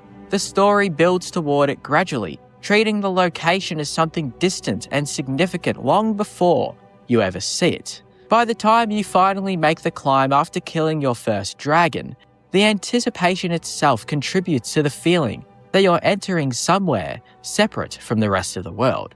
And when you arrive, the game doesn't overwhelm you with spectacle. It pulls you inward instead. The halls are quiet, the rooms are basically sparse, the atmosphere is controlled. Everything about the place feels focused on removal. Removal from distraction, from conflict, from ordinary life. That minimalism is what makes it memorable. Because in a world as dense and active as Skyrim, High Hrothgar achieves something very few locations do. It creates absence. Absence of noise, absence of urgency, absence of connection to the world below. And that absence ultimately becomes its identity. Compared to other hidden places in Skyrim, which are often concealed through physical barriers or obscurity, High Hrothgar feels hidden philosophically. It isn't buried underground or tucked behind secret passages. It's visible from a distance. The mountain literally dominates the landscape. But visibility doesn't equal accessibility, and accessibility doesn't always equal understanding. That's why the location works so well within the theme of hidden places. Because despite being one of the most important sites in the game, it still feels separated from normal experience, in a way very few other places do. You don't just find High Hrothgar, you leave the rest of Skyrim behind to reach it. And once you're there, the separation becomes so complete that the world below starts to feel distant, almost unreal compared to the stillness above. That's what makes High Hrothgar feel truly concealed, not because no one knows it exists, but because so few people ever truly reach it, understand it, or belong there. It's hidden not by secrecy, but by isolation, intention, and silence. Some places in Skyrim call attention to themselves. Ruins scream, peaks crackle with dragonfire, shrines gleam with divine light. And then there's Lake Illinalta. It doesn't scream, it doesn't even speak, it just sits. A stretch of water so vast it breaks the horizon. Quiet, peaceful, beautiful. Even trees lean gently at its edge. Birds circle overhead, reflections ripple in the shadows. But under the surface, it remembers. Because Ilinalta isn't just a lake, it's a grave. And the things that sunk here didn't just drown, they were buried on purpose. Which could make this the most mysterious lake in all of Skyrim. There are many ruins across Skyrim. Few are as haunting as Ilinalta's Deep. Near the lake's western edge, what looks like a rocky outcrop reveals itself to be the entrance to a temple half swallowed by water. Inside lies the wreckage of what was once a proud fortress of the College of Whispers, long since overrun. The current occupants, a necromancer, the former teacher who brought ruin not only to his students, but to the very walls of the temple itself. Obsessed with defeating death, he used the temple to conduct horrifying experiments with black soul gems and Azura's star. But the location of Ilinalta's Deep raises more questions than answers. Why did the temple sink? Did the necromancer cause the collapse, or was he simply squatting in the ruins of something darker? Some believe the lake claimed the temple because of the rituals held within it. Others say the waters were drawn to the power of the star, pulled down by the weight of the souls trapped inside. But the truth is simpler and worse. Simply, no one cared, so the lake took it. Across from the ruin, near the northeastern part of the lake, lies a standing stone, the Lady Stone, resting quietly on its own tiny little island. It promises regeneration, healing, and rebirth, but it also sits alone, far from the roads and unguarded. Players rarely visit it more than once. In a game filled with guiding forces, the warrior, the mage, the thief, the lady stands apart, passive, isolated, ignored. But why? Some say it's simply underpowered, a gameplay design decision, which could be true. But in Skyrim, isolation is usually intentional. Perhaps the lady was once worshipped before the temple sank. Perhaps she watches over the drowned, or perhaps she's the reason nothing ever comes back from the bottom of the lake. She doesn't protect, she preserves. Scattered along Lake Ilinalta's banks and shallows are a dozen sunken rowboats. Most are broken in half, some have skeletons slumped inside. One has a journal telling of a husband's ill-fated fishing trip. There was no major naval battles near Lake Ilinalta, no official histories of floods or disasters. And yet, the boats continue to accumulate. One theory, Ilinalta acts as a magical sinkhole, quietly pulling things in. Another suggests that the lake was cursed by the necromancer in Ilinalta's Deep, creating a magical pool that drowns anyone who stays too long. But maybe the scariest answer is there's no curse. People just stopped rowing, and the lake doesn't ask why. Falkreath Hold and Riverwood sit close to Lake Ilinalta. You'd expect there to be fishermen, trade, boats docked on its shores. But there are almost none. No harbours, no fisheries, no daily traffic across the waters. A few NPCs mention the lake in passing, but none really rely on it. And that silence? It's louder than any scream. Even Hod, Riverwood's lumber mill operator, who sits just a stone throw away from Ilinalta, doesn't use it. He looks away from it, as if he knows something you don't. Nestled in the woods near the lake, players have discovered unmarked shrines, often desecrated, sometimes guarded by necromancers or bandits. One such site sits southwest of the Guardian Stone.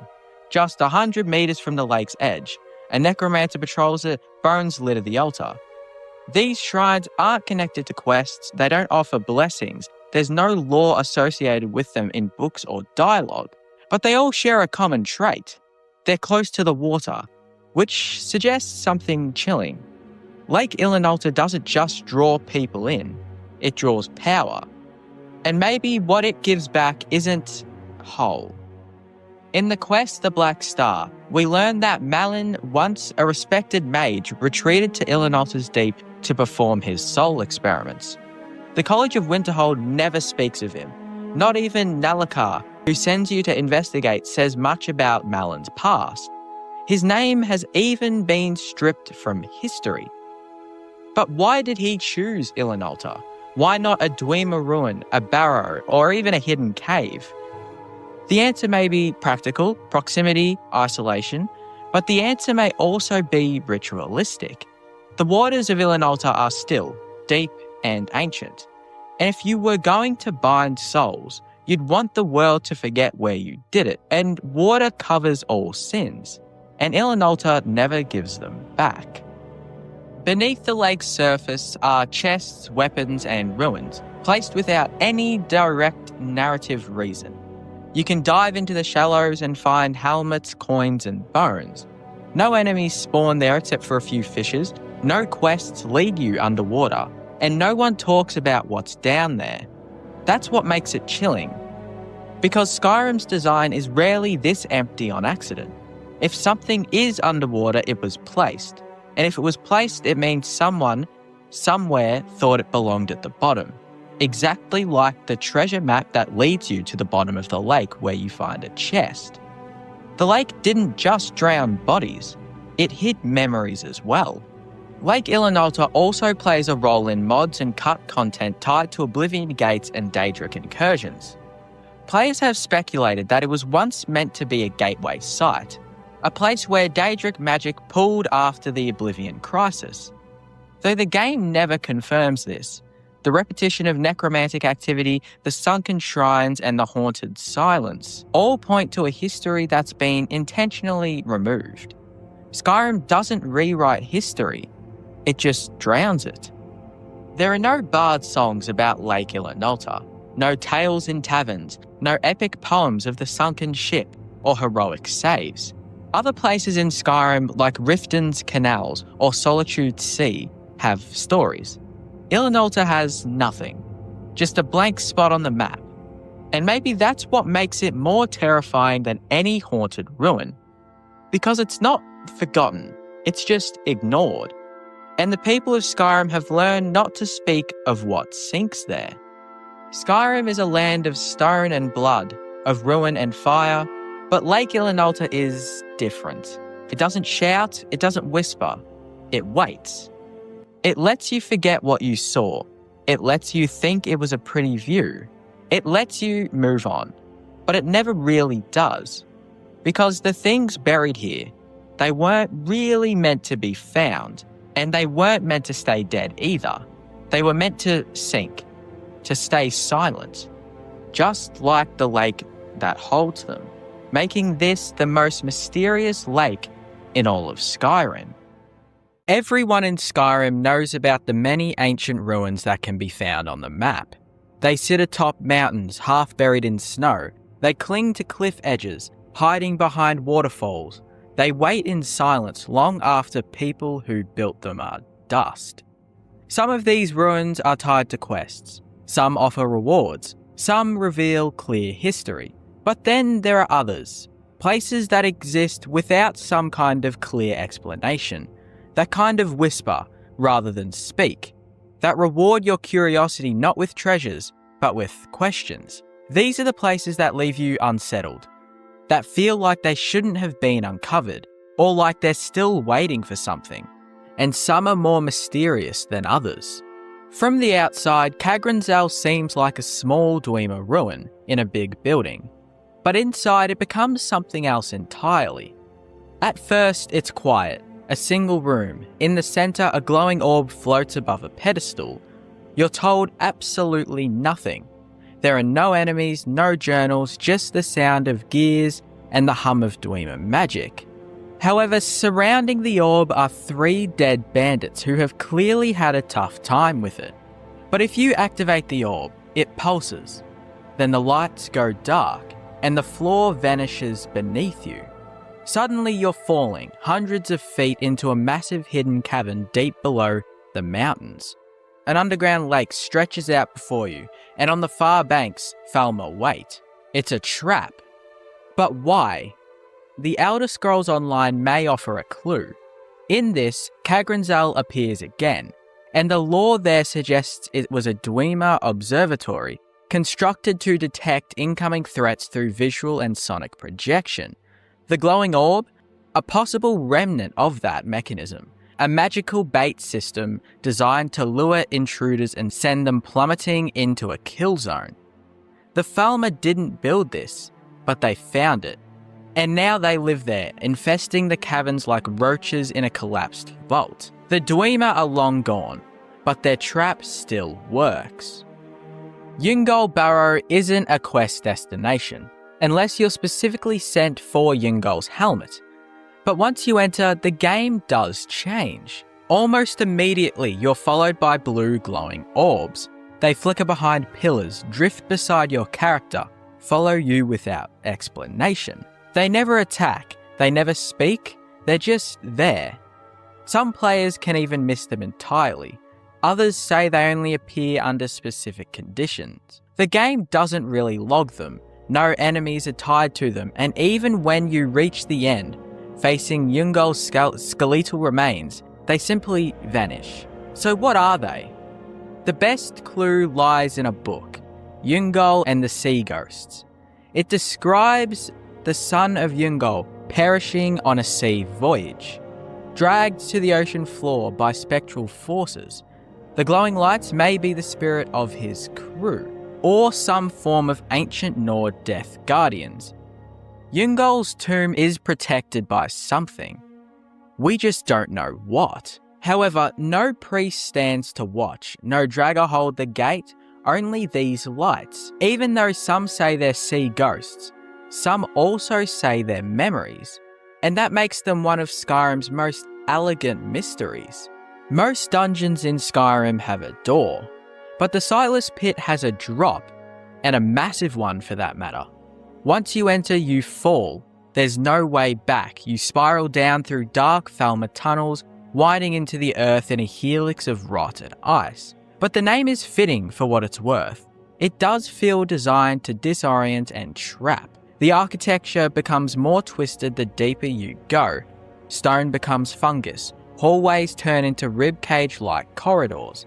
The final chamber is the Temple of Scrib, a cathedral of green mist and curved monuments that look almost biological. Falmer patrol here like priests, not guards. But there's no named boss, no central artifact, just tension and questions. Now the word Scrib is never explained in-game, nor does it appear elsewhere in the lore. However, some players believe this was once a Falmer place of worship, devoted to the twisted legacy of their underground life. Others suggest the Dwemer built it as a cruel form of containment, a spiritual prison for the enslaved snow elves. There's not many journals, no voice lines at all, just the implication that the Falmer still remember what they lost. And at the bottom of that pit, in the temple no one speaks of, they might still believe in something. That's what makes the Sightless Pit so disturbing. It doesn't trap you with the enemies, it traps you with belief. The Labyrinthian ruin is huge, a sprawling complex of tombs, towers and arcane chambers, hidden in the snowy fields near Morthal. It was once known as Bromjunar, a first-era city that served as an early Nord school of magic, a precursor to the College of Winterhold. In its prime, this was a place of learning, ritual and magical theory. But something went wrong. Very wrong. During the quest, the Staff of Magnus, you're sent here to recover a legendary artifact. Along the way, you encounter ghosts, echoes of students and teachers who came here before. You hear them joke, then fear, then argue, and then die.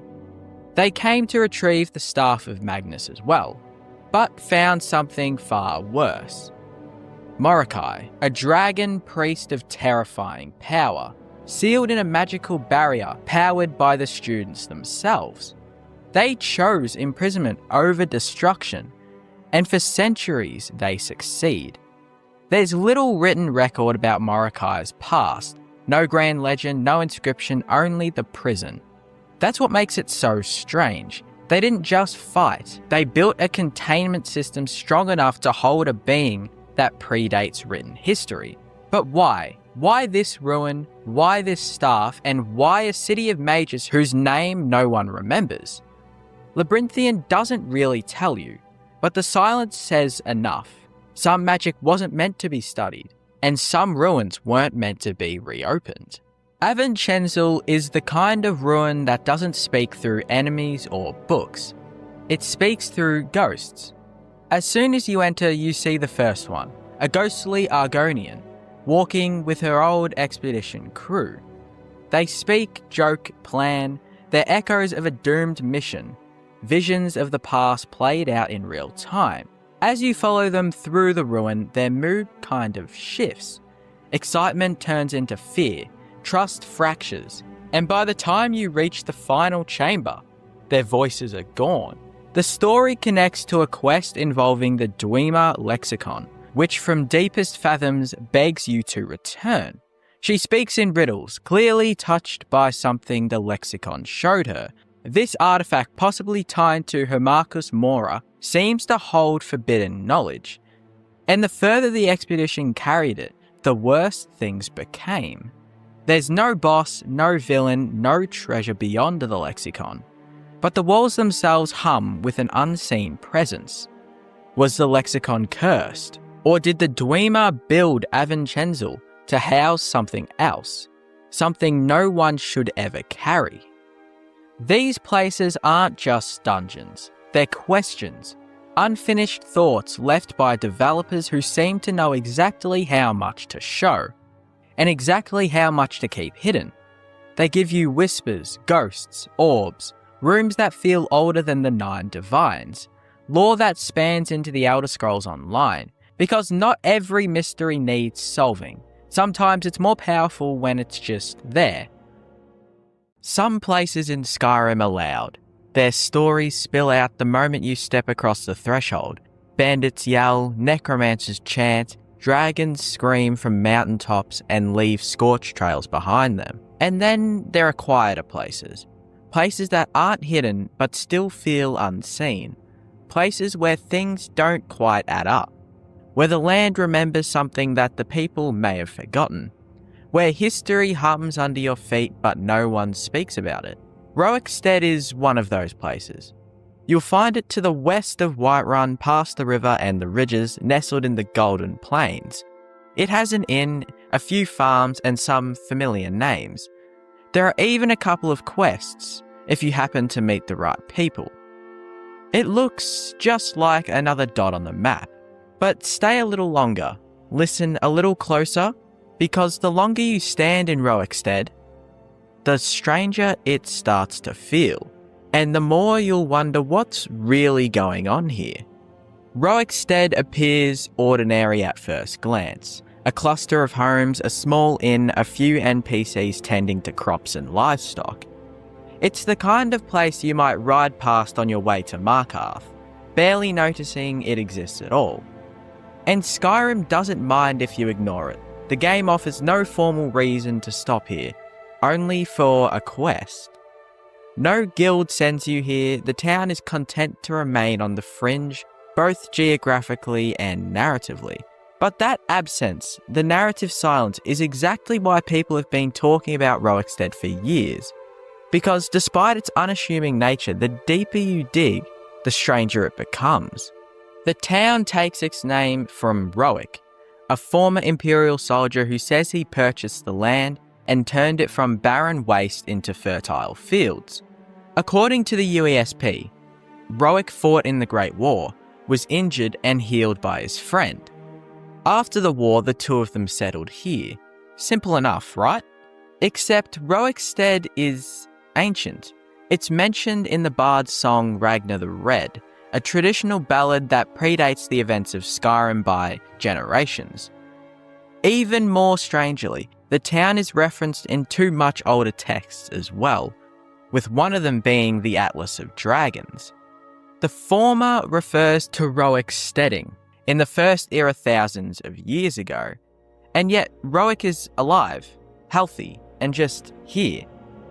The optimistic view is that this is a coincidence, that Roek is a recycled name, which it could be. But this is Skyrim, where names rarely repeat without reason, and timelines usually hold together with mythic precision. That dissonance between Roic the man and Roickstead, the ancient location, is unsettling. Roickstead isn't just old, it's miraculously productive. Dialogue from various NPCs confirm that the land around Roickstead used to be barren. The holdings of Jarl Geirlund describe it as nothing impressive.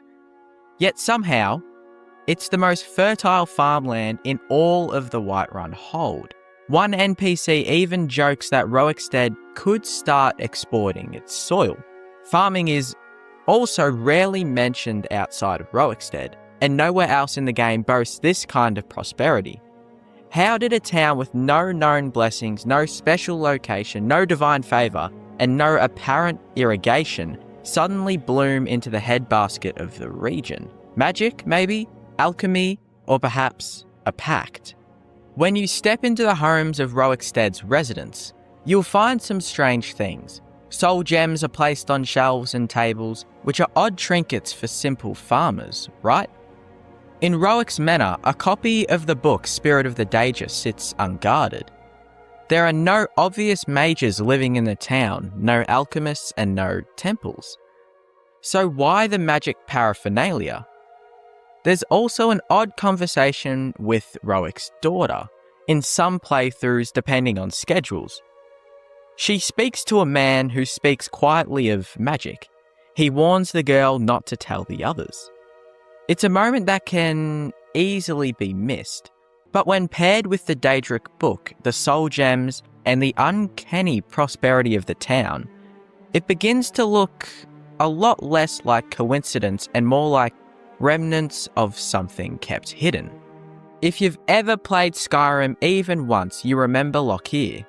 He's the thief from Roickstead, introduced in the game's opening cart ride. However, Lockyer dies before the prologue ends. But here's the strange part. No one in Roickstead remembers him, even though he hails from there. No NPCs mention him, there's no house that once belonged to him, not even a passing reference. Even more tantalizing, a cutscene from Bethesda's Creation Kit demo once showed the developers editing a location called Lockyer's Tomb. It was fully modelled, fully fleshed out, but never used. Whether it was scrapped, unfinished, or meant for later DLC, the message is clear. There was meant to be more to this story. There's a theory first floated on Reddit and later picked up by YouTubers like Fizzy, that Roickstead is a Daedric cult in disguise. The theory does fit too well. The soul gems, the Daedra text, the suspiciously fertile land, the secrecy of magic training, the disappearance of Lockyer, the oddly elderly residents who never age. What if the town made a deal with the Daedric Prince of Pestilence and Order, or Mephala, who thrives on secrets and manipulation? The people of Roickstead may have battered their souls, or their memories, and if that's true, it would explain why no one remembers Lockyer, why the town folk live in ignorance, and a deal was made, and the silence was part of the price. Roickstead doesn't shout. It doesn't demand your attention like Solitude's courtyards or Windhelm's gates. It speaks in whispers, through the rustle of the wheat fields, the creak of wooden carts, and the low murmur of farmers tending their land.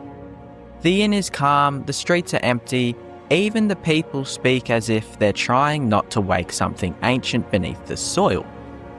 There are quests here, if you know where to look. A young man dreams of becoming a hero.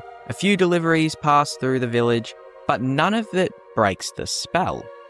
The tone stays the same, measured, restraint, almost reverent, as though the entire town is holding its breath. What makes Roickstead feel mysterious isn't what happens here, it's what doesn't as well. No one talks about the Dragon Mound just beyond the ridge, no one mentions Haygraven Shrine nearby. No one seems disturbed by the soul gems in their neighbours' homes. They just till the land, eat their meals, and sleep in peace. And that silence, the choice to carry on without question, is louder than any shout from a dragon. Roickstead is not empty. It's quiet. And in Skyrim, quiet can mean danger. or a secret waiting to be kept. There's a certain kind of place in Skyrim, a place that was built, populated, maybe even scripted, and then seemingly forgotten. Cut content, internal decisions, lore shifts. Whatever the cause, the result is the same. A place that feels almost finished, but not quite. Rowikstead is that place. And that's why people are still talking about it over a decade later. Rowikstead is easy to miss. It doesn't call attention to itself, it doesn't throw a dragon in your path, it doesn't offer glory or gold, but it lingers. It sits in the back of your mind like an itch. A question without an answer. A town that should mean nothing and yet means everything. In a game that explains so much, Rowikstead stands apart. It keeps its secrets. It buries its truth in old books, strange artifacts, and quiet homes filled with unnatural life. Because sometimes the most mysterious places in Skyrim aren't the ones full of monsters.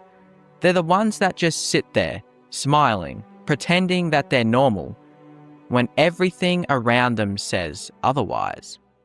Across the wind-swept plains of the Whiterun Hold, where the tundra stretches endlessly beneath a pale sky, there grows something that should not exist. A tree. But not just any tree. Its bark shimmers faintly with violet light. Its roots twist through stone and ash, and its sap, known as the sleeping tree sap, induces dreams so vivid they blur the line between reality and illusion. The sleeping tree, found at Sleeping Tree Camp, is one of the most mysterious landmarks in Skyrim. No lore explains it fully. No scholar agrees on where it came from. Some say it was a piece of the mythical Tower of Nirn, torn loose during the creation of the world. Others whisper it fell from the stars, a fragment of Hermaeus Mora's realm. Or perhaps the remnant of a giant's dream that took root in the waking world. It is both beautiful and unsettling, alive yet alien, and that is what makes it Skyrim's most mysterious place. The Sleeping Tree Camp lies west of Whiterun, nestled between the plains and the mountains. The camp itself is simple, a few giant tents, a cooking fire, and at its heart, the glowing tree itself. The giants who inhabit the camp seem to worship or protect it. Unlike their kin, it's as if even they understand that this tree is sacred or dangerous. The landscape around the tree seems changed by its presence. The ground is oddly coloured, the grass is sparse, and the air is faintly hazy, as though the world itself is holding its breath. There is no sound of wind here, no bird song, only the faint hum of something ancient, something that doesn't quite belong. The most bizarre and defining feature of the sleeping tree is its sap, a rare substance that can be collected in vials. It glows faintly purple, and when consumed, it grants the drinker immense vitality and strength at a cost. The sleeping tree sap temporarily increases stamina and resistance, but also induces a stale, dreamlike fog. Users report hallucinations, strange visions, and in extreme cases, unconsciousness. Some suggest that the tree feeds on these dreams, that it drinks the consciousness of those who taste its essence. In Skyrim's world, where potions and alchemy are commonplace, the sap stands apart. It doesn't behave like a natural mixture, it feels alive. There are even merchants in Whiterun who seek to trade in the sap, implying that this bizarre substance has become part of Skyrim's underground economy. Half medicine, half narcotic. Its effects blur the line between reality and dream, and the source of that power only deepens the mystery of the tree itself. Scholars and travellers have long debated where the sleeping tree came from. Each theory is stranger than the last. Some claim that the sleeping tree was born of a meteor, a seed carried through the void that crashed into Skyrim long ago. Its otherworldly glow and unnatural resilience seem to support this theory. If true, it would mean the tree is not of Nirn at all, but a relic of another realm, or another world entirely. Others believe it was flung into the air during the eruption of Red Mountain, carried by divine or Daedric forces before landing in Whiterun's tundra. The reddish hue of its roots, reminiscent of volcanic glass, could support this origin. Perhaps the most chilling theory ties it to Hermaeus Mora herself, the Daedric prince of knowledge and fate. The tree's alien appearance and dream-inducing sap mirror the strange, organic structures seen in Mora's realm. If so, the tree could be a tendril from that realm, reaching into Skyrim to observe or corrupt the minds of mortals. None of these explanations are confirmed. They might never be. And that's what makes the sleeping tree so fascinating. It resists understanding. It refuses to fit neatly into Skyrim's known mythology. Perhaps the most peculiar aspect of the sleeping tree is not the tree itself, but its guardian. The giant who lives here does not attack on sight.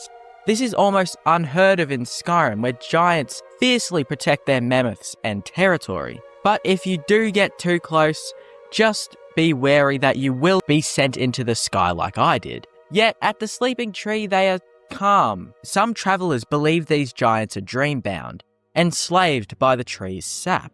Their somewhat gentle behaviour could be the result of constant exposure to its hallucinogenic power, leaving them in a state of perpetual trance. Others believe they are its chosen protectors, creatures who understand the tree's cosmic importance in a way mortals cannot. Whatever the truth, the relationship between the giant and the tree only adds to the camp's eerie mystique.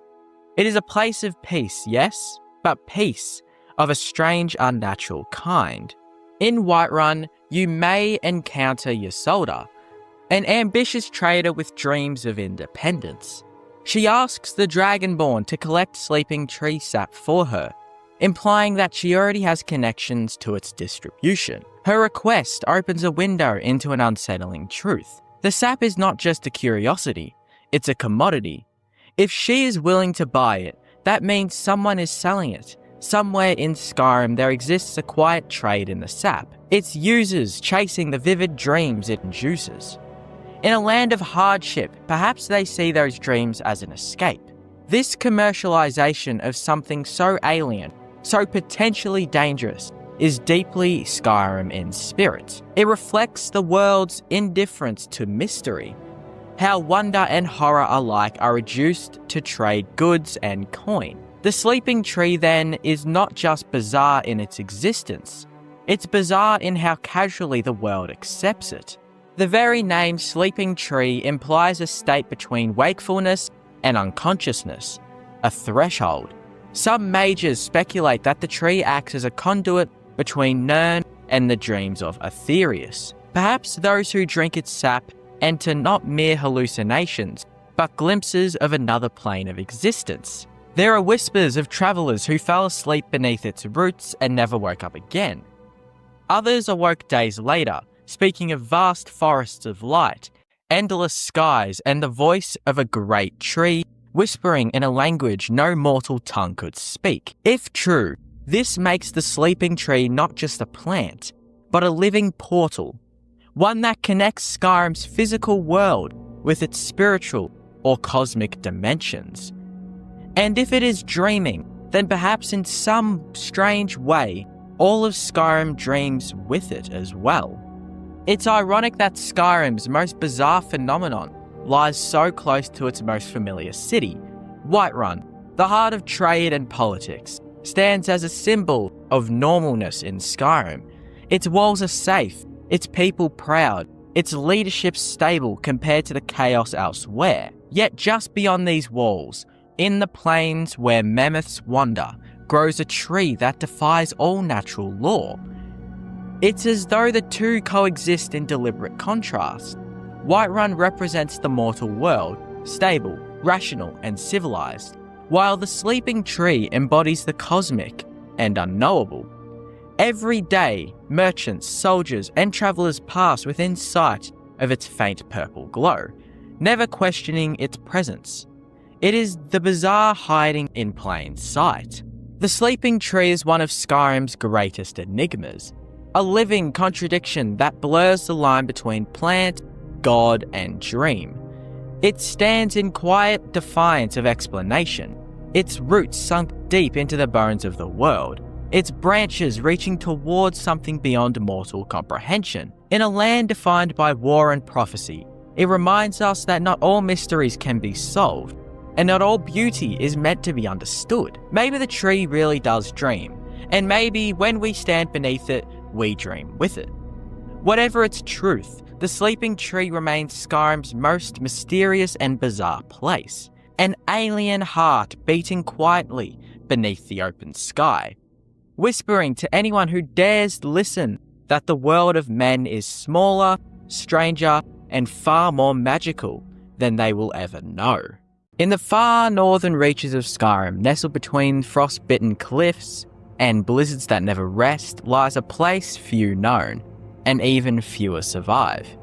The Chill. To most, it's not even a location. They've never heard of it, never seen it on the map, and certainly never dared to stumble into it by chance. It doesn't announce itself, nor does it offer the illusion of justice and fairness. Instead, it whispers a warning in the howling wind. This is where Winterhold sends those they wish forgotten, and within its glacial prison walls lies the skeletal remains of prisoners long dead. Silent, frozen figures who raise more questions than answers. The Chill is unlike any other prison in Skyrim. It is the only hold facility not managed by jailers or city guards, but by conjured frost atronics. Elemental beings of ice who offer no sympathy, no nourishment, and no reprieve. And in the farthest corners of this glacial cave, you find them. Locked cages, bedrolls iced over with time, and the bones of those who never left. But who are they? Why are they left to die? And what does this unassuming location tell us about Winterhold, the college, and the darker undercurrents of Skyrim's justice system? The Chill is not labelled on any map and cannot be found through exploration alone. In fact, the only way most players discover it is through an arrest in the hold of Winterhold, one of the least populated and most isolated regions in Skyrim. When you choose imprisonment over a fine in this hold, instead of waking up in a city cell, you awaken in a cave. The walls are slick with frost, the air is heavy with silence, the cells are small, metallic cages with adept-level locks. 3 of them line the cave's walls. Each cage contains a bedroll, some bones, and all emit a chilling aura of neglect. But unlike other jails in Skyrim, there is no exit mechanism, no waiting guard to release you after time has passed. This is a place where you are meant to escape or die in. But what truly sets the Chill apart is what you find when you look closely at the details. 2 of the cages contain human remains. There are no journals, no named markers, no dialogue triggers to identify them. The game offers no quest or backstory. It gives you only the image of these bones, curled up on bedrolls sealed behind iron bars. The implication is bleak. These were real prisoners, once alive, who died from exposure, starvation, or perhaps even at the hands of the frost trolls themselves. One cannot help but wonder, why are they so forgotten? Were they simply low-level criminals the Jarl wished to dispose of? Were they mages cast out of the College of Winterhold for breaking rules that went too far? Or were they political prisoners? People whose continued existence threatened the fragile order of a crumbling hold. There is one possibility that adds a particularly tragic angle.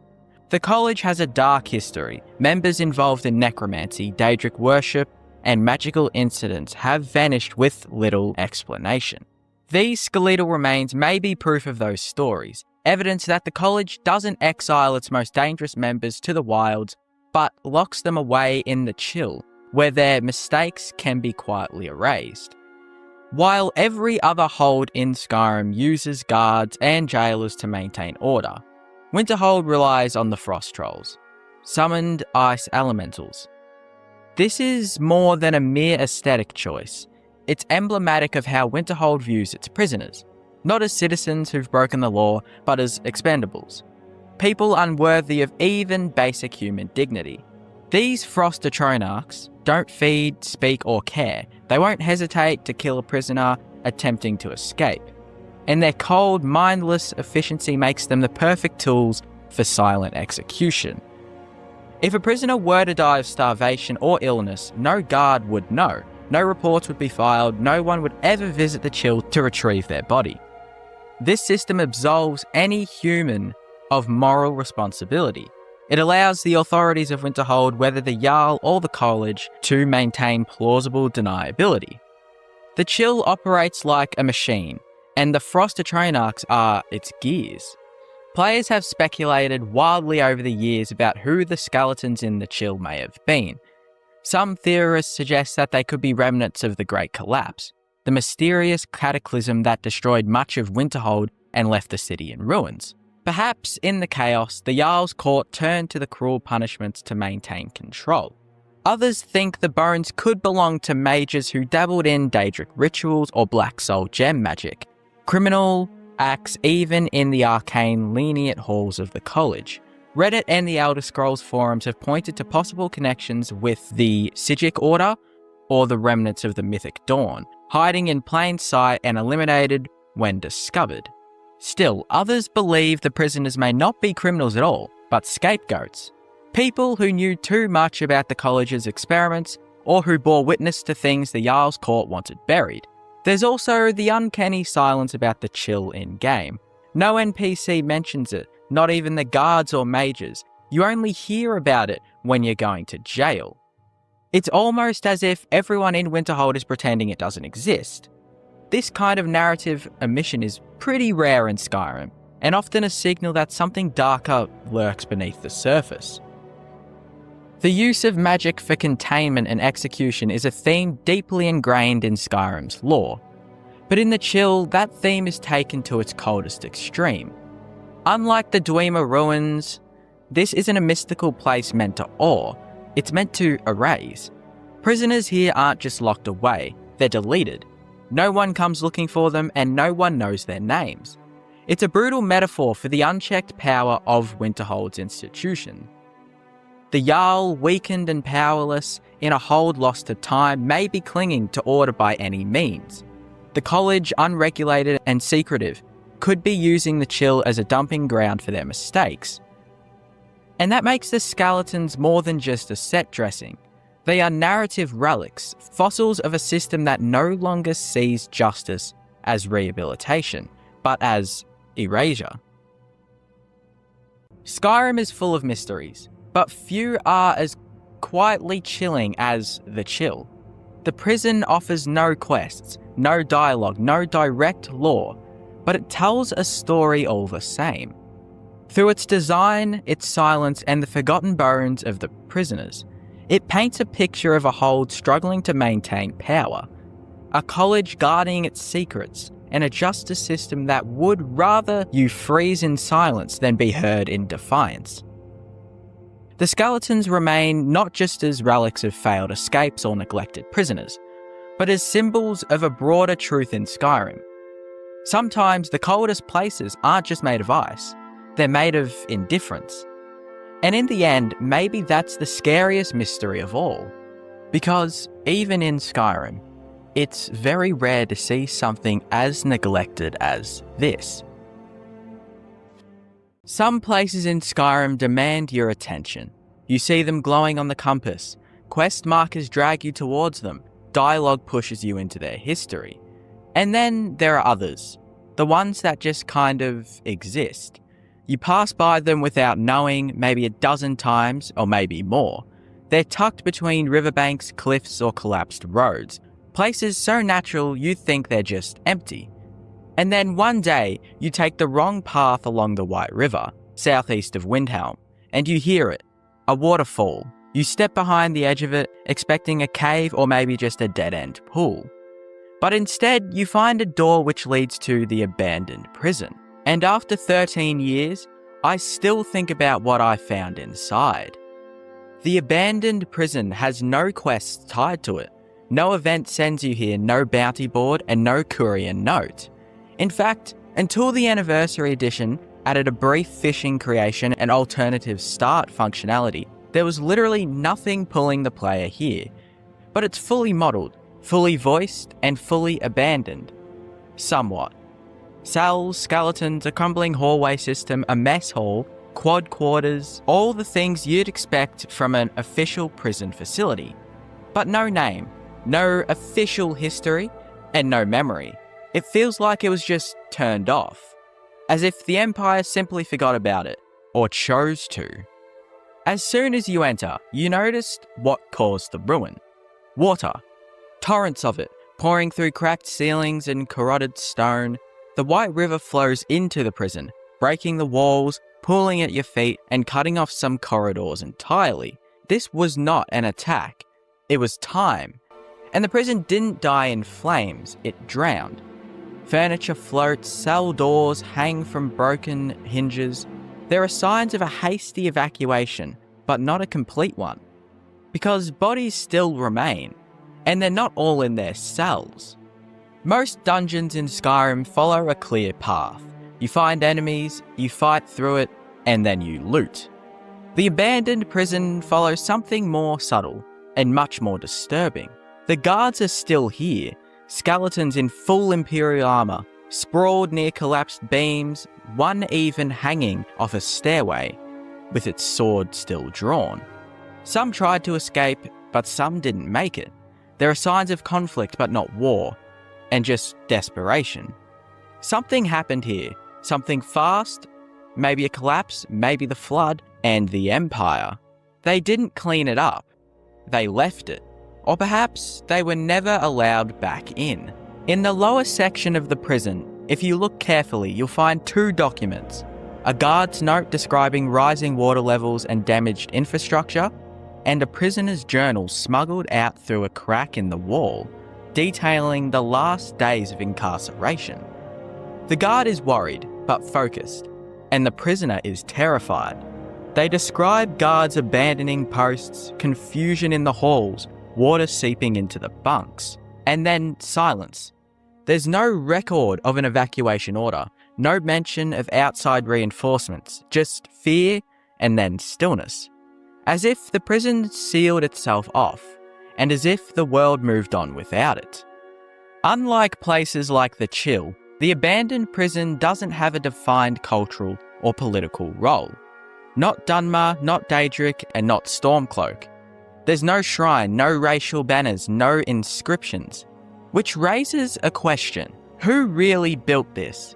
Some speculate it was a pre-Empire military site, a temporary holding facility. Others think it was Nordic, later co-opted by Imperial forces.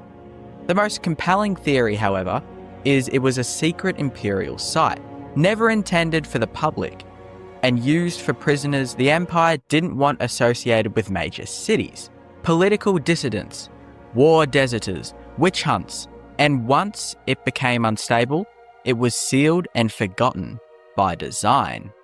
The level design here is simple, but haunting. You start at the top, collapsed halls, collapsed roof, half-buried furniture. You move down into cells, low chambers, bunk beds, and broken kitchens. And then you end up in the lowest area, where water runs the deepest, facing a room that looks like it was never meant to be escaped from. Iron doors, no windows, no light. And you realise this wasn't just a holding facility, was it? It was a final stop. Some of these prisoners were never meant to be transferred. They were meant to disappear. The abandoned prison sits at a strange fork in the White River, between Mixwater Mill and Valheim Towers. You can walk past the waterfall a dozen times and never notice the door tucked behind the mist. There's no obvious path, no combat outside, and no glowing loot. Just rock, water, and the faint splash of stone. And if you never poke behind the falls, you never find it, which makes it feel more like a secret than a dungeon, and more like a memory than a location. You expect the abandoned prison to be somewhat empty, a ruin, a forgotten pile of flooded stone and rusted bars. And for a moment it is.